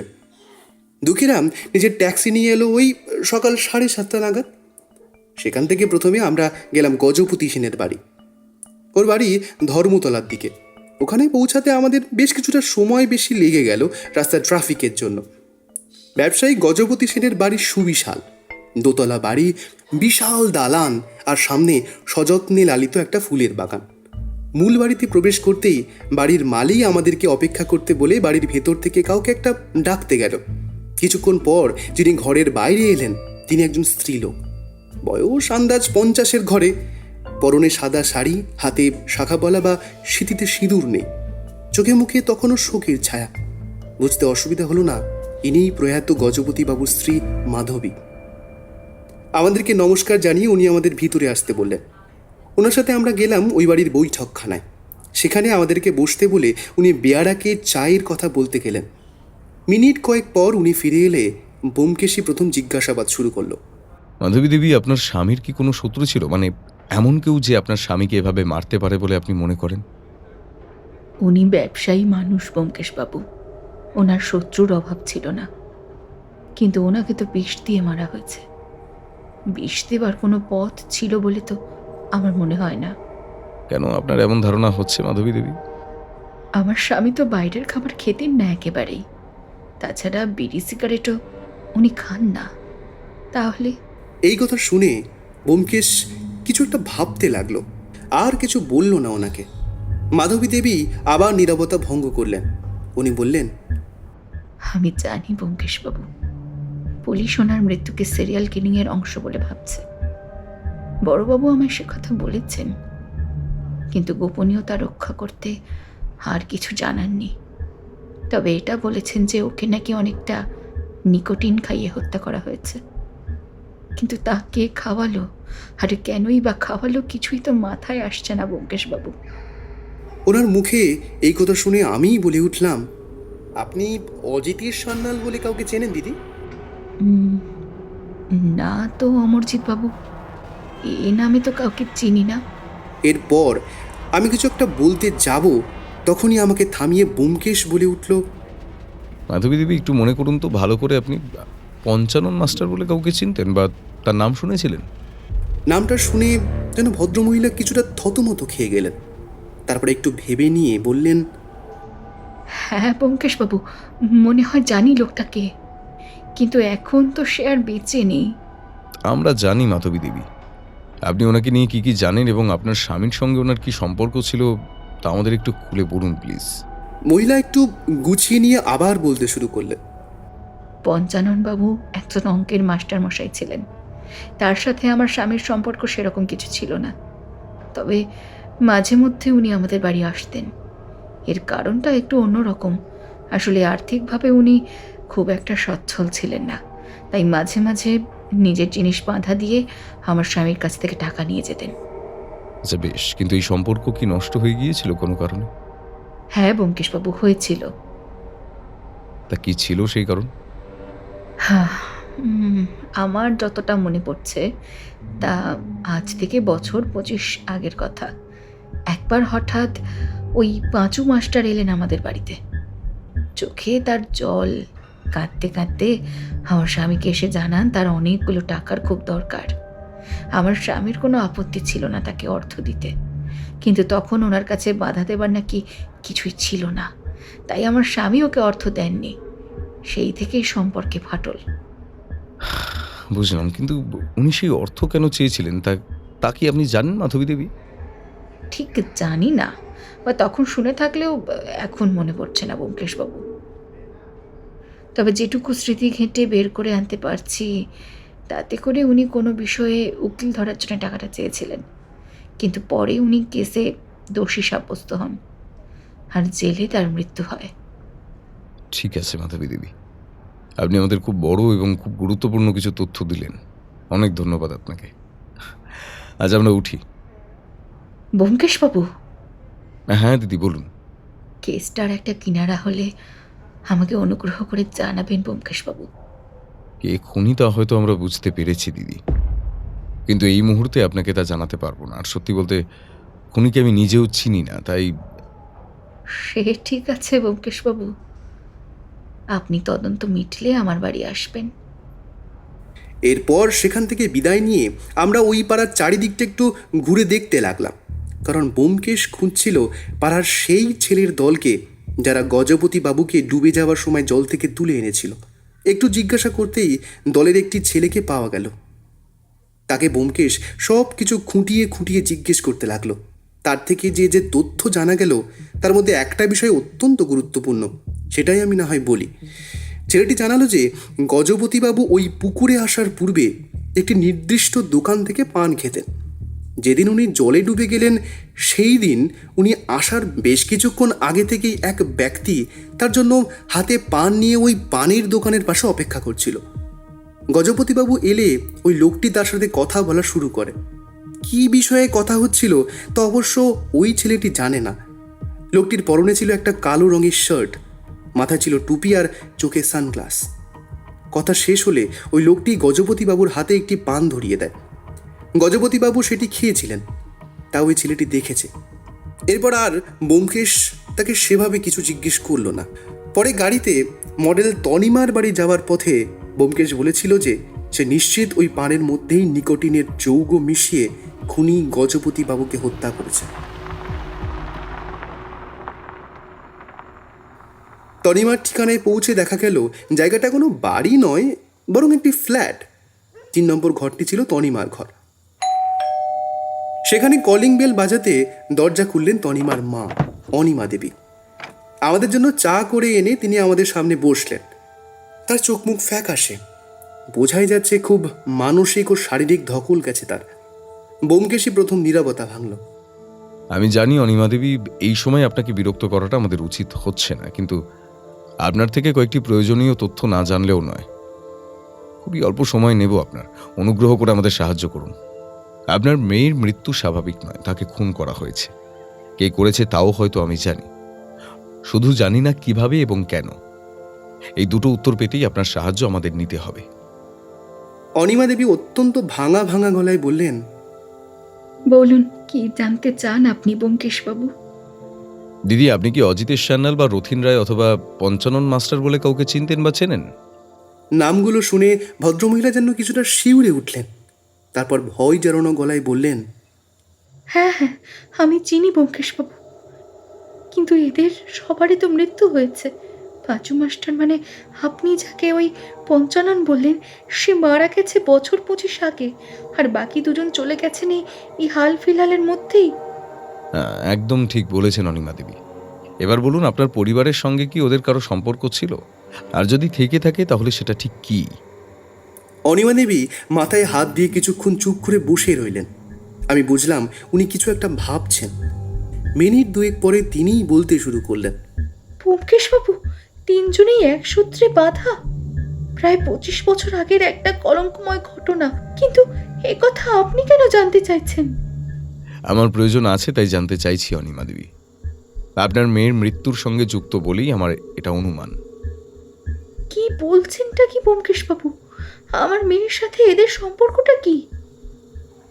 সেই সম্পর্ক খুঁজে বের করতেই তো আপনার জবাবটা আমার চাই অনিমা দেবী। অনিমা দেবী আবার কিছুক্ষণ গুম মেরে বসে রইলেন। এরপর তিনি ভাঙা ভাঙা গলায় খুব ধীরে ধীরে যা বললেন সেটা আমি সংক্ষেপে তুলে ধরছি। আজ থেকে প্রায় বছর 25 পূর্বে অনিমা দেবীরা থাকতেন পঞ্চানন মাস্টারের বাড়ির কাছে। পঞ্চানন মাস্টার তার স্বামী অতনু বিশ্বাসের ভালো বন্ধু ছিলেন, কিন্তু একদিন হঠাৎ অজিতেশ সান্যাল পঞ্চানন মাস্টারের নাবালিকা মেয়েকে বিবাহ করার প্রস্তাব দেন এবং মাস্টার তাতে রাজি হননি। তারপর রাগের মাথায় শারীরিক এবং মানসিক নির্যাতন করে মাস্টার মশাইয়ের সেই মেয়েকে হত্যা করে অজিতেশ সান্যাল। এরপর যে বিষয়টা অনিমা দেবীর কথায় উঠে আসে সেটা আরও গুরুত্বপূর্ণ। অজিতেশ সান্যাল নিজের পক্ষে রথিন উকিলকে দাঁড় করিয়েছিলেন। প্রচুর টাকা খেয়ে এবং বিভিন্ন লোককে নানাভাবে টাকা খাইয়ে রথিন উকিল অজিতেশ সান্যালের পক্ষে মিথ্যা সাক্ষী জোগাড় করেন। এই মিথ্যা সাক্ষীর তালিকায় ছিলেন অতনু বিশ্বাস অর্থাৎ অনিমা দেবীর স্বামী এবং তনিমার বাবা।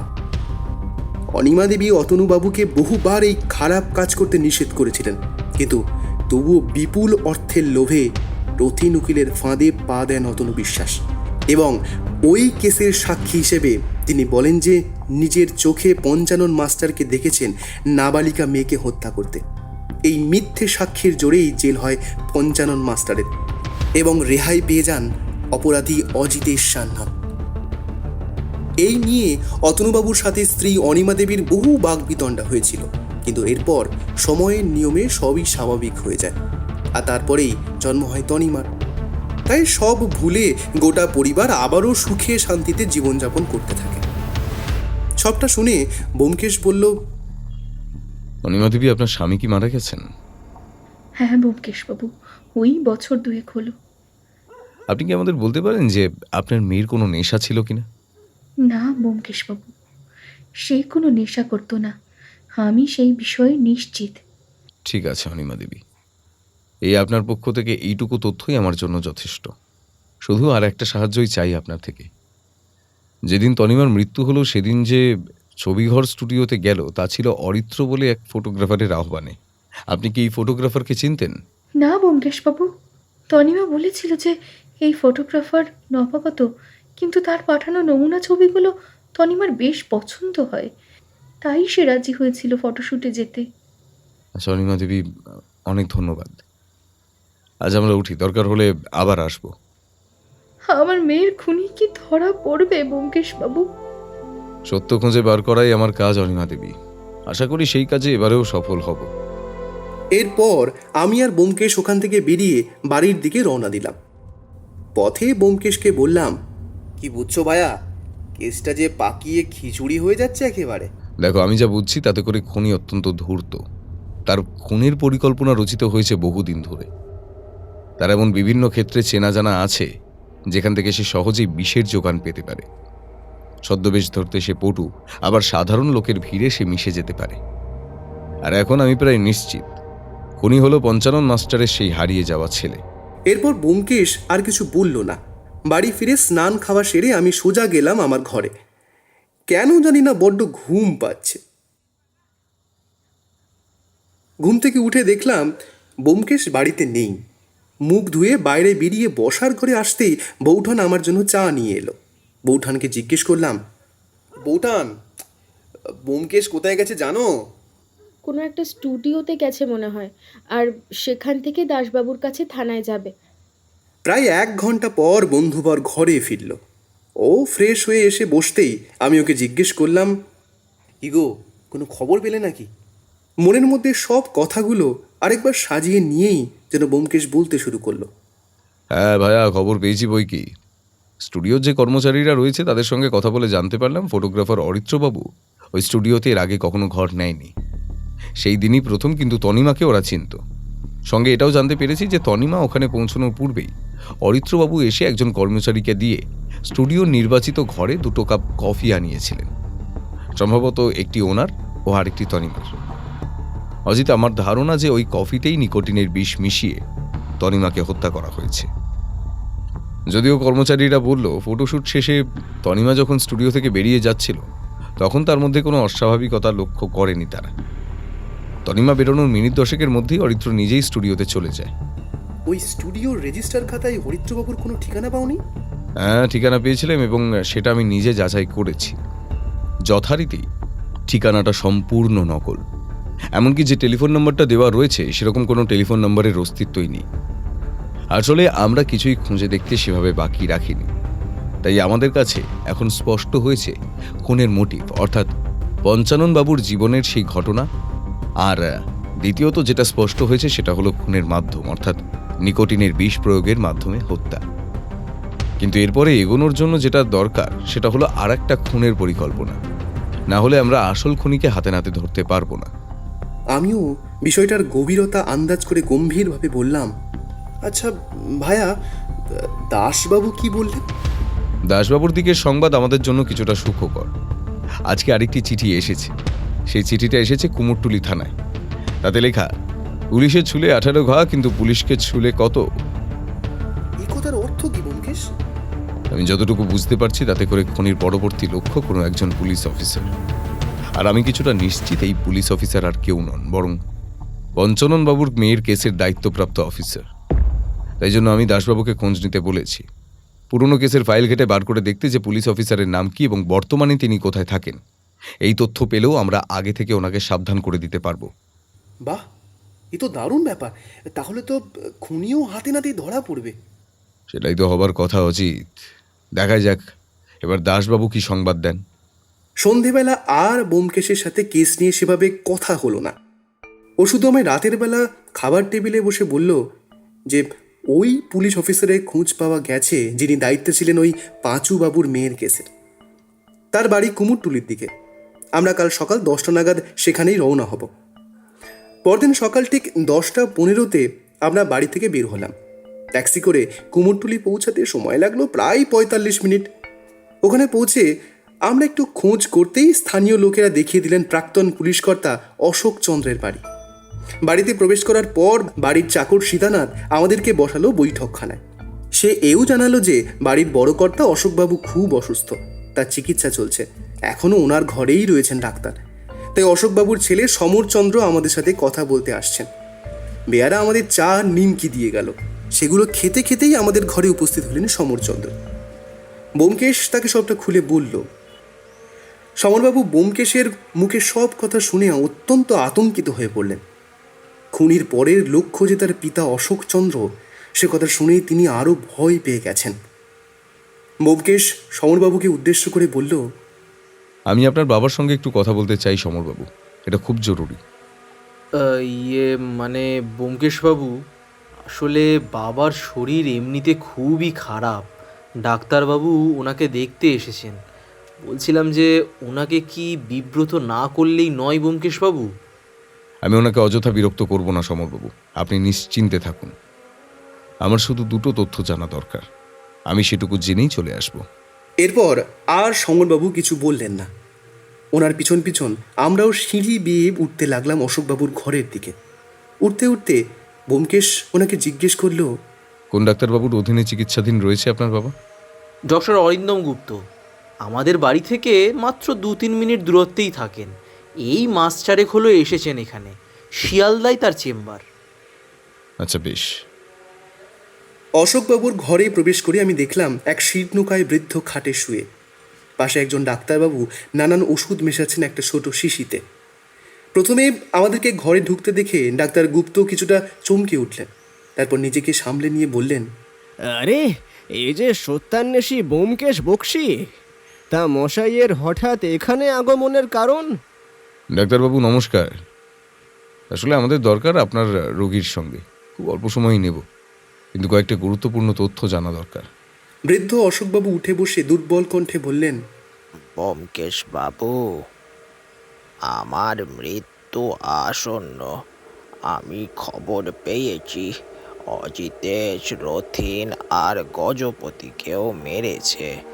এবার আমার পালা। আরেকজন আছে অশোকবাবু, আপনাদের দলের লোক অতনু, তার মেয়ে তনিমাও গত সপ্তাহে খুন হয়েছে। বৃদ্ধ যেন আরও মুষড়ে পড়লেন। তারপর ব্যোমকেশ ওনাকে জিজ্ঞেস করলো, আপনি কি রথিন উকিলের প্রভাবেই কেসের তদন্তে পক্ষপাতী হয়ে উঠতে বাধ্য হন? হ্যাঁ ব্যোমকেশ বাবু, ঠিক ঠিক বলেছেন আপনি। আর আর এখন ওই ওই দর্শন, হ্যাঁ দর্শন সরকার, ওই আবার ফিরে এসেছে ওর বাপের প্রতি অবিচারের বদলা নিতে। আমার সময় ঘনিয়ে আসছে। আমি লক্ষ্য করলাম ডাক্তার গুপ্ত কিছুটা অপ্রস্তুত হয়ে পড়ছিলেন এইসব গোপনীয় বিষয় শুনতে শুনতে। দেখুন, খুনের ধরন অনুযায়ী চললে পরের খুন হতে চলেছে আগামী পরশু, তাই কাল সন্ধ্যে থেকেই আপনার বাড়িতে আমি কড়া পাহারা মোতায়েন করব। সাদা পোশাকে পুলিশ এখানেই উপস্থিত থাকবে, কোনোভাবেই অপরাধী আপনার বাড়িতে প্রবেশ করতে পারবে না। ঠিক আছে ব্যোমকেশ বাবু, আপনারা চেষ্টা করুন আমায় বাঁচানোর, কিন্তু মনে হয় না ওই দর্শন আমাকে ছাড়বে। ওর ওর সাথেও তো আমরা কম অনাচার করিনি। তা ঠিক অশোকবাবু, কিন্তু তাই বলে সে আইনকে নিজের হাতে নিতে পারে না, এর শাস্তিও পাবে। এরপর ডাক্তারের দিকে ফিরে ব্যোমকেশ বলল, ডাক্তারবাবু, আপনি এ বাড়িতে কতক্ষণ থাকেন? ব্যোমকেশের এই আকস্মিক প্রশ্নে ডাক্তার গুপ্ত একটু থতমত খেয়ে গেলেন। একটু গুছিয়ে নিয়ে বললেন, তা ধরুন সকালে এই 11টা থেকে 12টা, আর রাতে ওই 8টা থেকে 9টা। ঠিক আছে, আপনি আপনার নির্ধারিত সময়ে আসবেন এবং রোগীর চিকিৎসা করবেন। আর কোনো কথা হলো না। দেখলাম ডাক্তারবাবু অশোকবাবুর জন্য ওষুধ গুছিয়ে রাখছেন ও তাকে বলে দিচ্ছেন কোনটি কখন খেতে হবে সন্ধ্যাবেলায় উনি আসার আগে পর্যন্ত। এরপর সমরবাবুকে বিদায় জানিয়ে বেরোতেই যাব এমন সময় ব্যোমকেশ গেল চাকর সীতানাথের সাথে কী সব বলতে। বাড়ি ফিরতে প্রায় দুপুর 1টা বেজে গেল। বাড়ি ফিরে আমি স্নানে গেলাম। স্নানঘর থেকে শুনতে পেলাম ব্যোমকেশ দাসবাবুকে ফোন করে কী সব যেন বলছে। কী কথা হলো তা স্পষ্ট বুঝতে পারলাম না। দুপুরের খাওয়া দাওয়া সেরে আমি একটু বিছানায় শুয়ে গড়াতে লাগলাম। দেখলাম ব্যোমকেশ নিজের স্টাডিতে ঢুকে দরজা বন্ধ করে দিয়েছে। বুঝলাম এখন আর টিকিটিও দেখা যাবে না। বিকেলেও ও বিশ্বাসটা বেরোলো না, শুধু একবার দাসবাবুকে কিসব যেন নির্দেশ দিল ফোনে। আমি আমার বইয়ের দোকানের কাজে সন্ধ্যায় একবার বেরিয়েছিলাম, ফিরতে বেশ রাত হলো। ফিরে দেখলাম ব্যোমকেশ তখনও স্টাডিতে। পরদিন সকালে ঘুম ভাঙতে উঠে দেখলাম ব্যোমকেশ নেই। সে ফিরল সেই দুপুর পার করে। আমিও তাকে একাধিকবার জানতে চাইলাম যে সে কি করছে বা কি ভাবছে এই কেসটা নিয়ে, কিন্তু সে আর কোনো কথার জবাব দিল না, বারে বারে এড়িয়ে গেল। শুধু বলল আজকে রাত 8টা নাগাদ আমরা নাকি অশোকবাবুর বাড়ি যাব। কেন যাব, কী জন্যে যাব, সাথে পুলিশ থাকবে কি থাকবে না জানতে চাইলাম, কিন্তু কোনো কিছুরই উত্তর পেলাম না। সন্ধ্যা হতে আমরা বের হলাম। একটা ট্যাক্সি নিয়ে আমরা গেলাম কুমোরটুলি পার্কে। ব্যোমকেশ কেন যে ট্যাক্সিটা এখানে থামাতে বলল জানি না, আর মনে মনে ভীষণ রাগ হচ্ছিল, কারণ ও আমাকে কাল থেকে আর কিছুই ভেঙে বলছে না, হয় এড়িয়ে যাচ্ছে নয়তো হেয়ালি করছে। পার্কে বসে থাকতে থাকতে শুধু বেশ কয়েকটা সিগারেট ধ্বংস করা ছাড়া আর কিছুই হচ্ছিল না। ওই রাত 9টা 5 নাগাদ ব্যোমকেশ পার্কের পাশে একটা টেলিফোন বুথ থেকে কাকে বা কাদের জন্য ফোন করলো। তারপর আমার কাছে এসে বলল, চলো ভাইয়া, এবার যেতে হবে। 10 মিনিটের মধ্যে আমরা অশোকবাবুর বাড়ি পৌঁছালাম। সেখানে যেতেই হন্তদন্ত হয়ে বের হলেন সমরবাবু। সব ঠিকঠাক হয়েছে তো সমরবাবু? আগে হ্যাঁ ব্যোমকেশ বাবু, তা তো করেইছি, এবার আপনি এসে বাকিটা দেখুন। আশা করি আর অল্প সময়ের মধ্যেই খুনি ধরা পড়বে। আমি তো অবাক, কিছুতেই বুঝতে পারছি না হচ্ছেটা কি। খুনি? কে খুনি? ব্যোমকেশ তাকে চিনল কেমন করে? আর খুন হবার কথা তো কালকে, তাহলে আজ এখন হচ্ছেটা কি? এইসব চিন্তা করছি তখনই বাড়িতে প্রবেশ করলেন সুদীপ্ত মুর্মু মহাশয়। এনাকে আমি চিনি, ইনি কলকাতা পুলিশের ফরেন্সিক বিভাগের সদস্য, কিন্তু ইনি এখানে কেন? তাকে দেখে ব্যোমকেশ বলল, আসুন সুদীপ্তবাবু, আসুন, চলুন উপরে চলুন আমার সঙ্গে। আমরা চারজন একসাথে অশোকবাবুর ঘরে গেলাম। দেখলাম ঘর খালি, অশোকবাবু আছেন পাশের ঘরে। ওই ঘরে ঢুকে ব্যোমকেশ বলল, এই যে সুদীপ্তবাবু, এই গ্লাস দুটো নিন। হ্যাঁ হ্যাঁ, এই যে এই দুটো। একটা গ্লাসের গায়ে কাগজ সাঁটিয়ে লেখা সকাল 6টা ও আরেকটিতে লেখা সকাল 8টা। আমার বিশ্বাস এই দুটোর মধ্যেই একটাতে আপনি নিকোটিনের অস্তিত্ব পাবেন। আগে তাৎক্ষণিক পরীক্ষা করুন, তারপর না হয় ভালো করে ল্যাব টেস্ট করা যাবে। ইতিমধ্যে দালানে রাখা টেলিফোনটা বেজে উঠল। ব্যোমকেশ সেটা রিসিভ করলো। ওর গলা শুনতে পেলাম।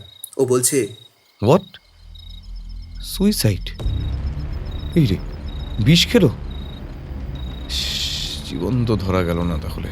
আফসোস দাসবাবু, কি আর করা যাবে। আপনারা যান, আমি রাতে থানায় যাচ্ছি। ব্যোমকেশ ঘরে ঢুকতেই আমি বললাম, কি হয়েছে ভাইয়া? কে ফোন করলো? দেখলাম ওর মুখ গম্ভীর ও বিষণ্ণ। আমার কথার জবাব দেবার পূর্বেই সুদীপ্তবাবু বলে উঠলেন, পারলাম না, আমি পারলাম না এই খুনিটাকে ধরতে। লোকটা যেমন ধরতো তেমন সাহসী। আরে আগে খুনিটাকে সেটা তো বলবে নাকি? এরপর ব্যোমকেশ যা বলল তা শুনে আমি অবাক, বিস্মিত ও চমকিত হয়ে গেলাম। ব্যোমকেশ মৃদু অথচ দৃঢ় কণ্ঠে বলল, উনি হলেন ডাক্তার গুপ্ত ওরফে দর্শন সরকার, কিন্তু ওনাকে ধরা গেল না। উনি আত্মহত্যা করেছেন, নিজের বিষে নিজেকেই হত্যা।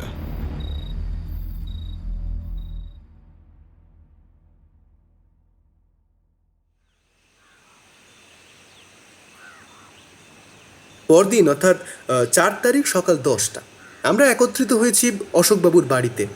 আমরা বলছি কারণ এখানে উপস্থিত হয়েছি আমি, ব্যোমকেশ, দাসবাবু, মনোতর সান্যাল, সুজিত চক্রবর্তী, মীরা দেবী, মাধবী দেবী, অনিমা দেবী, সমরবাবু ও সর্বোপরি অশোকবাবু। হ্যাঁ, আজ এখন এখানেই ব্যোমকেশের সিরিয়াল কিলিং রহস্যের উদ্ঘাটন করবে। সবাই শুধু একটাই কথা জানি যে অপরাধী ডাক্তার গুপ্ত ওরফে দর্শন সরকার। সকলে এসে উপস্থিত হয়েছেন আমি আর ব্যোমকেশ পৌঁছাবার আগেই। সবার মুখে শোকের ছায়া। ব্যোমকেশ বলতে শুরু করলো, আমরা সকলে আজ এখানে কেন মিলিত হয়েছি সে কারণ কারোরই অজানা নয়। গণিতের মাস্টার পঞ্চানন সরকার একসময় তারই নাবালিকা মেয়ের উপর অকথ্য শারীরিক এবং মানসিক নির্যাতন করে তাকে হত্যা করেছিলেন অজিতেশ সান্যাল নামের এক প্রফেসর। সেই থেকেই এই ঘটনার সূত্রপাত। অর্থের জোরে ব্যারিস্টার রথিনবাবুকে নিয়োগ করে এই কেস থেকে অব্যাহতি পেয়ে যান তিনি। এই কাজে অজিতেশবাবু সাহায্য পান অতনু বিশ্বাস বলে এক ব্যক্তির। তিনি মিথ্যা সাক্ষী দিয়ে পাঁচু মাস্টারকেই ফাঁসিয়ে দেন এবং নিজের মেয়েকে হত্যার দায় শাস্তি হয় বাবা পাঁচু মাস্টারের। আর তাকে সাহায্য করেন তৎকালীন পুলিশ অফিসার অশোকবাবু। জেলের মধ্যেই মারা যান তিনি। তার স্ত্রীও গত হন স্বামী ও মেয়েকে হারানোর শোকে। কিন্তু যার খবর আর কেউ রাখল না সে হলো পাঁচু মাস্টারের ছেলে দর্শন সরকার। সম্পূর্ণ অনাথ ছেলেটি হঠাৎ গৃহত্যাগী হলো। কোথায় গেল, বাঁচলো নাকি মরল তা কেউ জানে না। তাই এরপর আসি বর্তমান ঘটনায়। অগস্ট মাসের 7 তারিখ থেকে শুরু হয় খুনের একটি ভয়ানক খেলা। এমনই এক খেলা যেখানে প্রথমে বোঝাই যায়নি যে ব্যাপারগুলো খুনে। ঠিক 1 সপ্তাহ করে ব্যবধানে 4 জন খুন। প্রাথমিকভাবে ব্যাপারটার গভীরতা আন্দাজ করতে পুলিশের একটু গাফিলতি হলেও পরে জানা যায় বিষয়টা সিরিয়াল কিলিং। কিন্তু এই খুনগুলোর সাধারণ সূত্র কি? আমি এই সূত্র খোঁজার কাজেই প্রথমে ময়দানে নামলাম। কিছুটা আভাস পাই আমার তরিৎ জ্যাঠার কাছ থেকে। তারপর সকলকে জিজ্ঞাসাবাদ করে বুঝতে পারি মৃতদের মধ্যে সাধারণ যোগাযোগ হলো পাঁচুবাবুর সেই মেয়ের ঘটনা। খুনি ছিল অতি চতুর, অতি সাবধানী আর অত্যন্ত নিষ্ঠুর ও ভয়ানক। অজিতেশবাবু ও রথিন উকিলকে সে হত্যা করে সিগারেটে নিকোটিন সালফেট নামক বিষাক্ত যৌগ মিশিয়ে। অজিতেশবাবুর দেহের পোস্টমর্টম হয়নি, সুতরাং তার মৃত্যুর পন্থাটা শুধু অনুমেয়। কিন্তু রথিনবাবুর মৃত্যু নিয়ে আমি নিশ্চিত। আমি মাঝপথে ভাইয়াকে থামিয়ে দিয়ে বললাম, গজপতি বাবুকে দর্শন মারল কেন? হ্যাঁ, গজপতি সেন। একসময় পাঁচু মাস্টারের সঙ্গে বেশ ভালো সম্পর্ক ছিল তার, কিন্তু পাঁচুবাবুর বিপদের সময় তার পাশে দাঁড়ালেন না ব্যবসায়ী গজপতি বাবু। অর্থটাই তার কাছে বড় হয়ে উঠল। মেয়ের জন্য কেস লড়ার উকিল নিয়োগের অর্থ ছিল না পাঁচু মাস্টারে, তাই ধার চাইতে গেছিলেন গজপতি বাবুর কাছে, কিন্তু বাধা দেবার কিছু ছিল না তার কাছে। তাই তাকে অপমান করে খালি হাতেই ফিরিয়ে দেন গজপতি বাবু। এত বছর পর পিতার প্রতি হওয়া সেই অবিচারের প্রতিহিংসা চরিতার্থ করেছে ছেলে দর্শন। পানের মধ্যে বিষ মিশিয়ে হত্যা করে গজপতি সেনকে। তনিমার মৃত্যুটা ছিল খুব দুঃখদায়ক। তার পিতা অতনু সেন মারা গিয়েছিলেন আজ থেকে বছর 2 আগে। পিতার কুকর্মের ফল ভোগ করে মরতে হলো তরুণী মেয়ে তনিমা বিশ্বাসকে। তার গভীর মধ্যে খুব সম্ভবত বিষ মিশিয়ে রেখেছিল দর্শন। ফটোগ্রাফারের ছদ্মবেশে যেন তনিমার মৃত্যুকে ক্যামেরাবন্দি করেছিল সে। একের পর এক ছদ্মবেশ, একের পর এক নতুন খুনের পরিকল্পনা। এই পরিকল্পনা শুরু হয় প্রায় মাস 4-5 আগে। দর্শন গৃহত্যাগী হয়ে হারিয়ে যাওয়ার পর কোথায় গেছিল জানা নেই, তবে সে যে ডাক্তারি পাশ করেছে তার প্রমাণ রয়েছে। অর্থাৎ ডাক্তারের বেশটাই তার আসল বেশ, বাকি সব ছদ্মবেশ। সে তার প্রতিটা শিকারকে বেছে নেয় এবং তার অভ্যাসগুলোকে খুব গভীরভাবে পর্যবেক্ষণ করতে থাকে। যেমন অজিতেশ বাবুর হ্যাপি টু ইট রেস্তোরাঁয় নিয়মিত খাওয়া, কিংবা গজপতি সেনের পান খাবার অভ্যাস ইত্যাদি। এরই মধ্যে সে আর একটা কাজ চালিয়ে যেতে থাকে। দর্শনের পুনরাবির্ভাবের পর সে নতুন বাড়ি ভাড়া নেয় অশোকবাবুর বাড়ির কাছে। সে জানতো অশোকবাবুর শরীর ভালো নেই, তাই তার ডাক্তারের দরকার হবেই। আর বাড়ির পাশে ডাক্তার থাকলে অন্য ডাক্তারকে অশোকবাবুর বাড়ির লোক ডাকবে না। সেটাই ছিল তার মোক্ষম চাল। এইভাবেই বিশ্বাস অর্জন করেছিলেন তিনি। আর খুনগুলো করা শুরু করেছিলেন এমনই একটা দিনে যাতে করে শেষ খুনের তারিখ হয় আজ, অর্থাৎ সেপ্টেম্বর 4। হ্যাঁ, আজকের দিনেই অজিতেশ সান্যাল পাঁচু মাস্টারের মেয়েকে হত্যা করেন। পুলিশের কেস রিপোর্টে আমি সেই তারিখ পেয়েছি। আর অশোকবাবুই ছিলেন দর্শনের শেষ টার্গেট। আমি ব্যোমকেশকে আবার মাঝপথে থামিয়ে বললাম, কিন্তু ব্যোমকেশ, তুমি বুঝলে কি করে যে ওই ডাক্তার গুপ্তই আসলে দর্শন সরকার? প্রথমে আমিও কিছু ধরতে পারিনি, কিন্তু অশোকবাবুর বাড়ি এসে যখন সমরবাবুকে নিয়ে আমরা ওনার ঘরে ঢুকলাম, তখনই ডাক্তার আমাদেরকে দেখে ভূত দেখার মতো চমকে ওঠেন। সেটা আমার প্রথম খটকা। আর দ্বিতীয় খটকাটা ছিল ডাক্তারের পরিচিতি নিয়ে। আসলে আমি এর আগে কোনোদিন ওনার নাম শুনিনি। মাস 4 শিয়ালদার দিকে চেম্বার করলেও কোনো না কোনো সময় তার নাম উঠে আসতই। দাসবাবুকে খোঁজ নিতে বলি। দাসবাবু জানান অনেক খুঁজেও ওরকম কোনো ডাক্তারের অস্তিত্ব তারা জানতে পারেননি। কিন্তু আমি নিজেও খোঁজ নিয়েছিলাম, আমিও কিছু পাইনি। আমার তৃতীয় খটকা ছিল হাতের লেখা। সেটাই আমাকে একরকম নিশ্চিত করে দেয় যে খুনি আসলে ডাক্তার গুপ্তই। অশোকবাবুর ওষুধের নাম এবং তার খাবার সময় লিখে দিয়ে যেতেন তিনি। সেখানকার হাতের লেখার সঙ্গে থানায় যে চিঠিগুলো খুনের আগে পাওয়া যেত সেগুলোর মিলন, তাই সন্দেহ দৃঢ় হলো। সমরবাবু ও চাকর সীতানাথকে বলে দিই যে ডাক্তারের দেওয়া কোনো ওষুধ আর ওনার বাবা অশোককে না খাওয়াতে। রাত 9টায় ফেরার আগে ডাক্তার 3টে ওষুধ লিখে যেতেন। একটা রাতে 11টায় খাওয়ার কথা, আর বাকি দুটো যথাক্রমে সকাল 6টা ও সকাল 8টায় খাওয়ার কথা। আমি নিশ্চিত ছিলাম যে ওষুধে বিষ দিয়েই অশোকবাবুকে হত্যা করবে ডাক্তার। তাই গতকাল রাতে ডাক্তার চলে যাওয়ার পরে আমি ফরেন্সিক দল নিয়ে ওষুধের গ্লাসগুলো পরীক্ষা করতেই তাতে ফল হয়, বিষের অস্তিত্ব মিলেছে তাতে। আমি প্রথম দিন এসে ডাক্তারকে এমনটাই বোঝানোর চেষ্টা করেছিলাম যে তাকে আমরা কোনোভাবেই সন্দেহ করি না, আর তার অবাধ প্রবেশ থাকবেই বাড়িতে রোগীকে দেখার জন্য। এটা আমার ফাঁদ ছিল। ডাক্তার ভাবতেই পারিনি যে পুলিশ তাকে ফলো করবে। এই বাড়ি থেকে উনি বের হওয়ার পরে দুর্ভাগ্যজনকভাবে পুলিশের হাতে গ্রেফতার হবার আগেই নিকোটিন সালফেটকে উনি আত্মহত্যা করেন। অশোকবাবুকে বাঁচাতে পারলেও খুনিকে আমি ধরতে পারলাম না। যদিও আমার বিচারে দর্শন খুনি, কিন্তু আমি তাকে দোষ দিতে পারি না। ছোটবেলায় তার উপর দিয়ে যে ঝড় বয়ে গেছে তা ভেবে আমারও গা শিউরে উঠেছিল। মৃত সকলের সঙ্গে অপরাধ করেছেন শুধু তনিমাকে ছাড়া। আমার কাজ এখানেই শেষ। চলো এবার আমরা উঠি। সকলকে নমস্কার জানিয়ে আমরা বিদায় নিলাম। দেখলাম সকলের মুখ থমথমে। দাসবাবু আমাকে আর ব্যোমকেশকে বাড়িতে নামিয়ে দিলেন। এই কেসটা অন্য কেসগুলোর থেকে বেশ কিছুটা আলাদা ছিল। যদিও অপরাধীকে ব্যোমকেশ চিহ্নিত করতে পেরেছে, কিন্তু তবুও হাতে নাতে তাকে ধরতে পারেনি। তাই তার আফসোস। লেখক হয়ে তাই তো বলি, জীবন কখনো আমাদের লেখা মনমর্জি স্ক্রিপ্টে চলে না। তার প্লট টুইস্টই মানুষকে নতুন অভিজ্ঞতার সন্ধান দেয়, সেটা ভালো হোক বা মন্দ।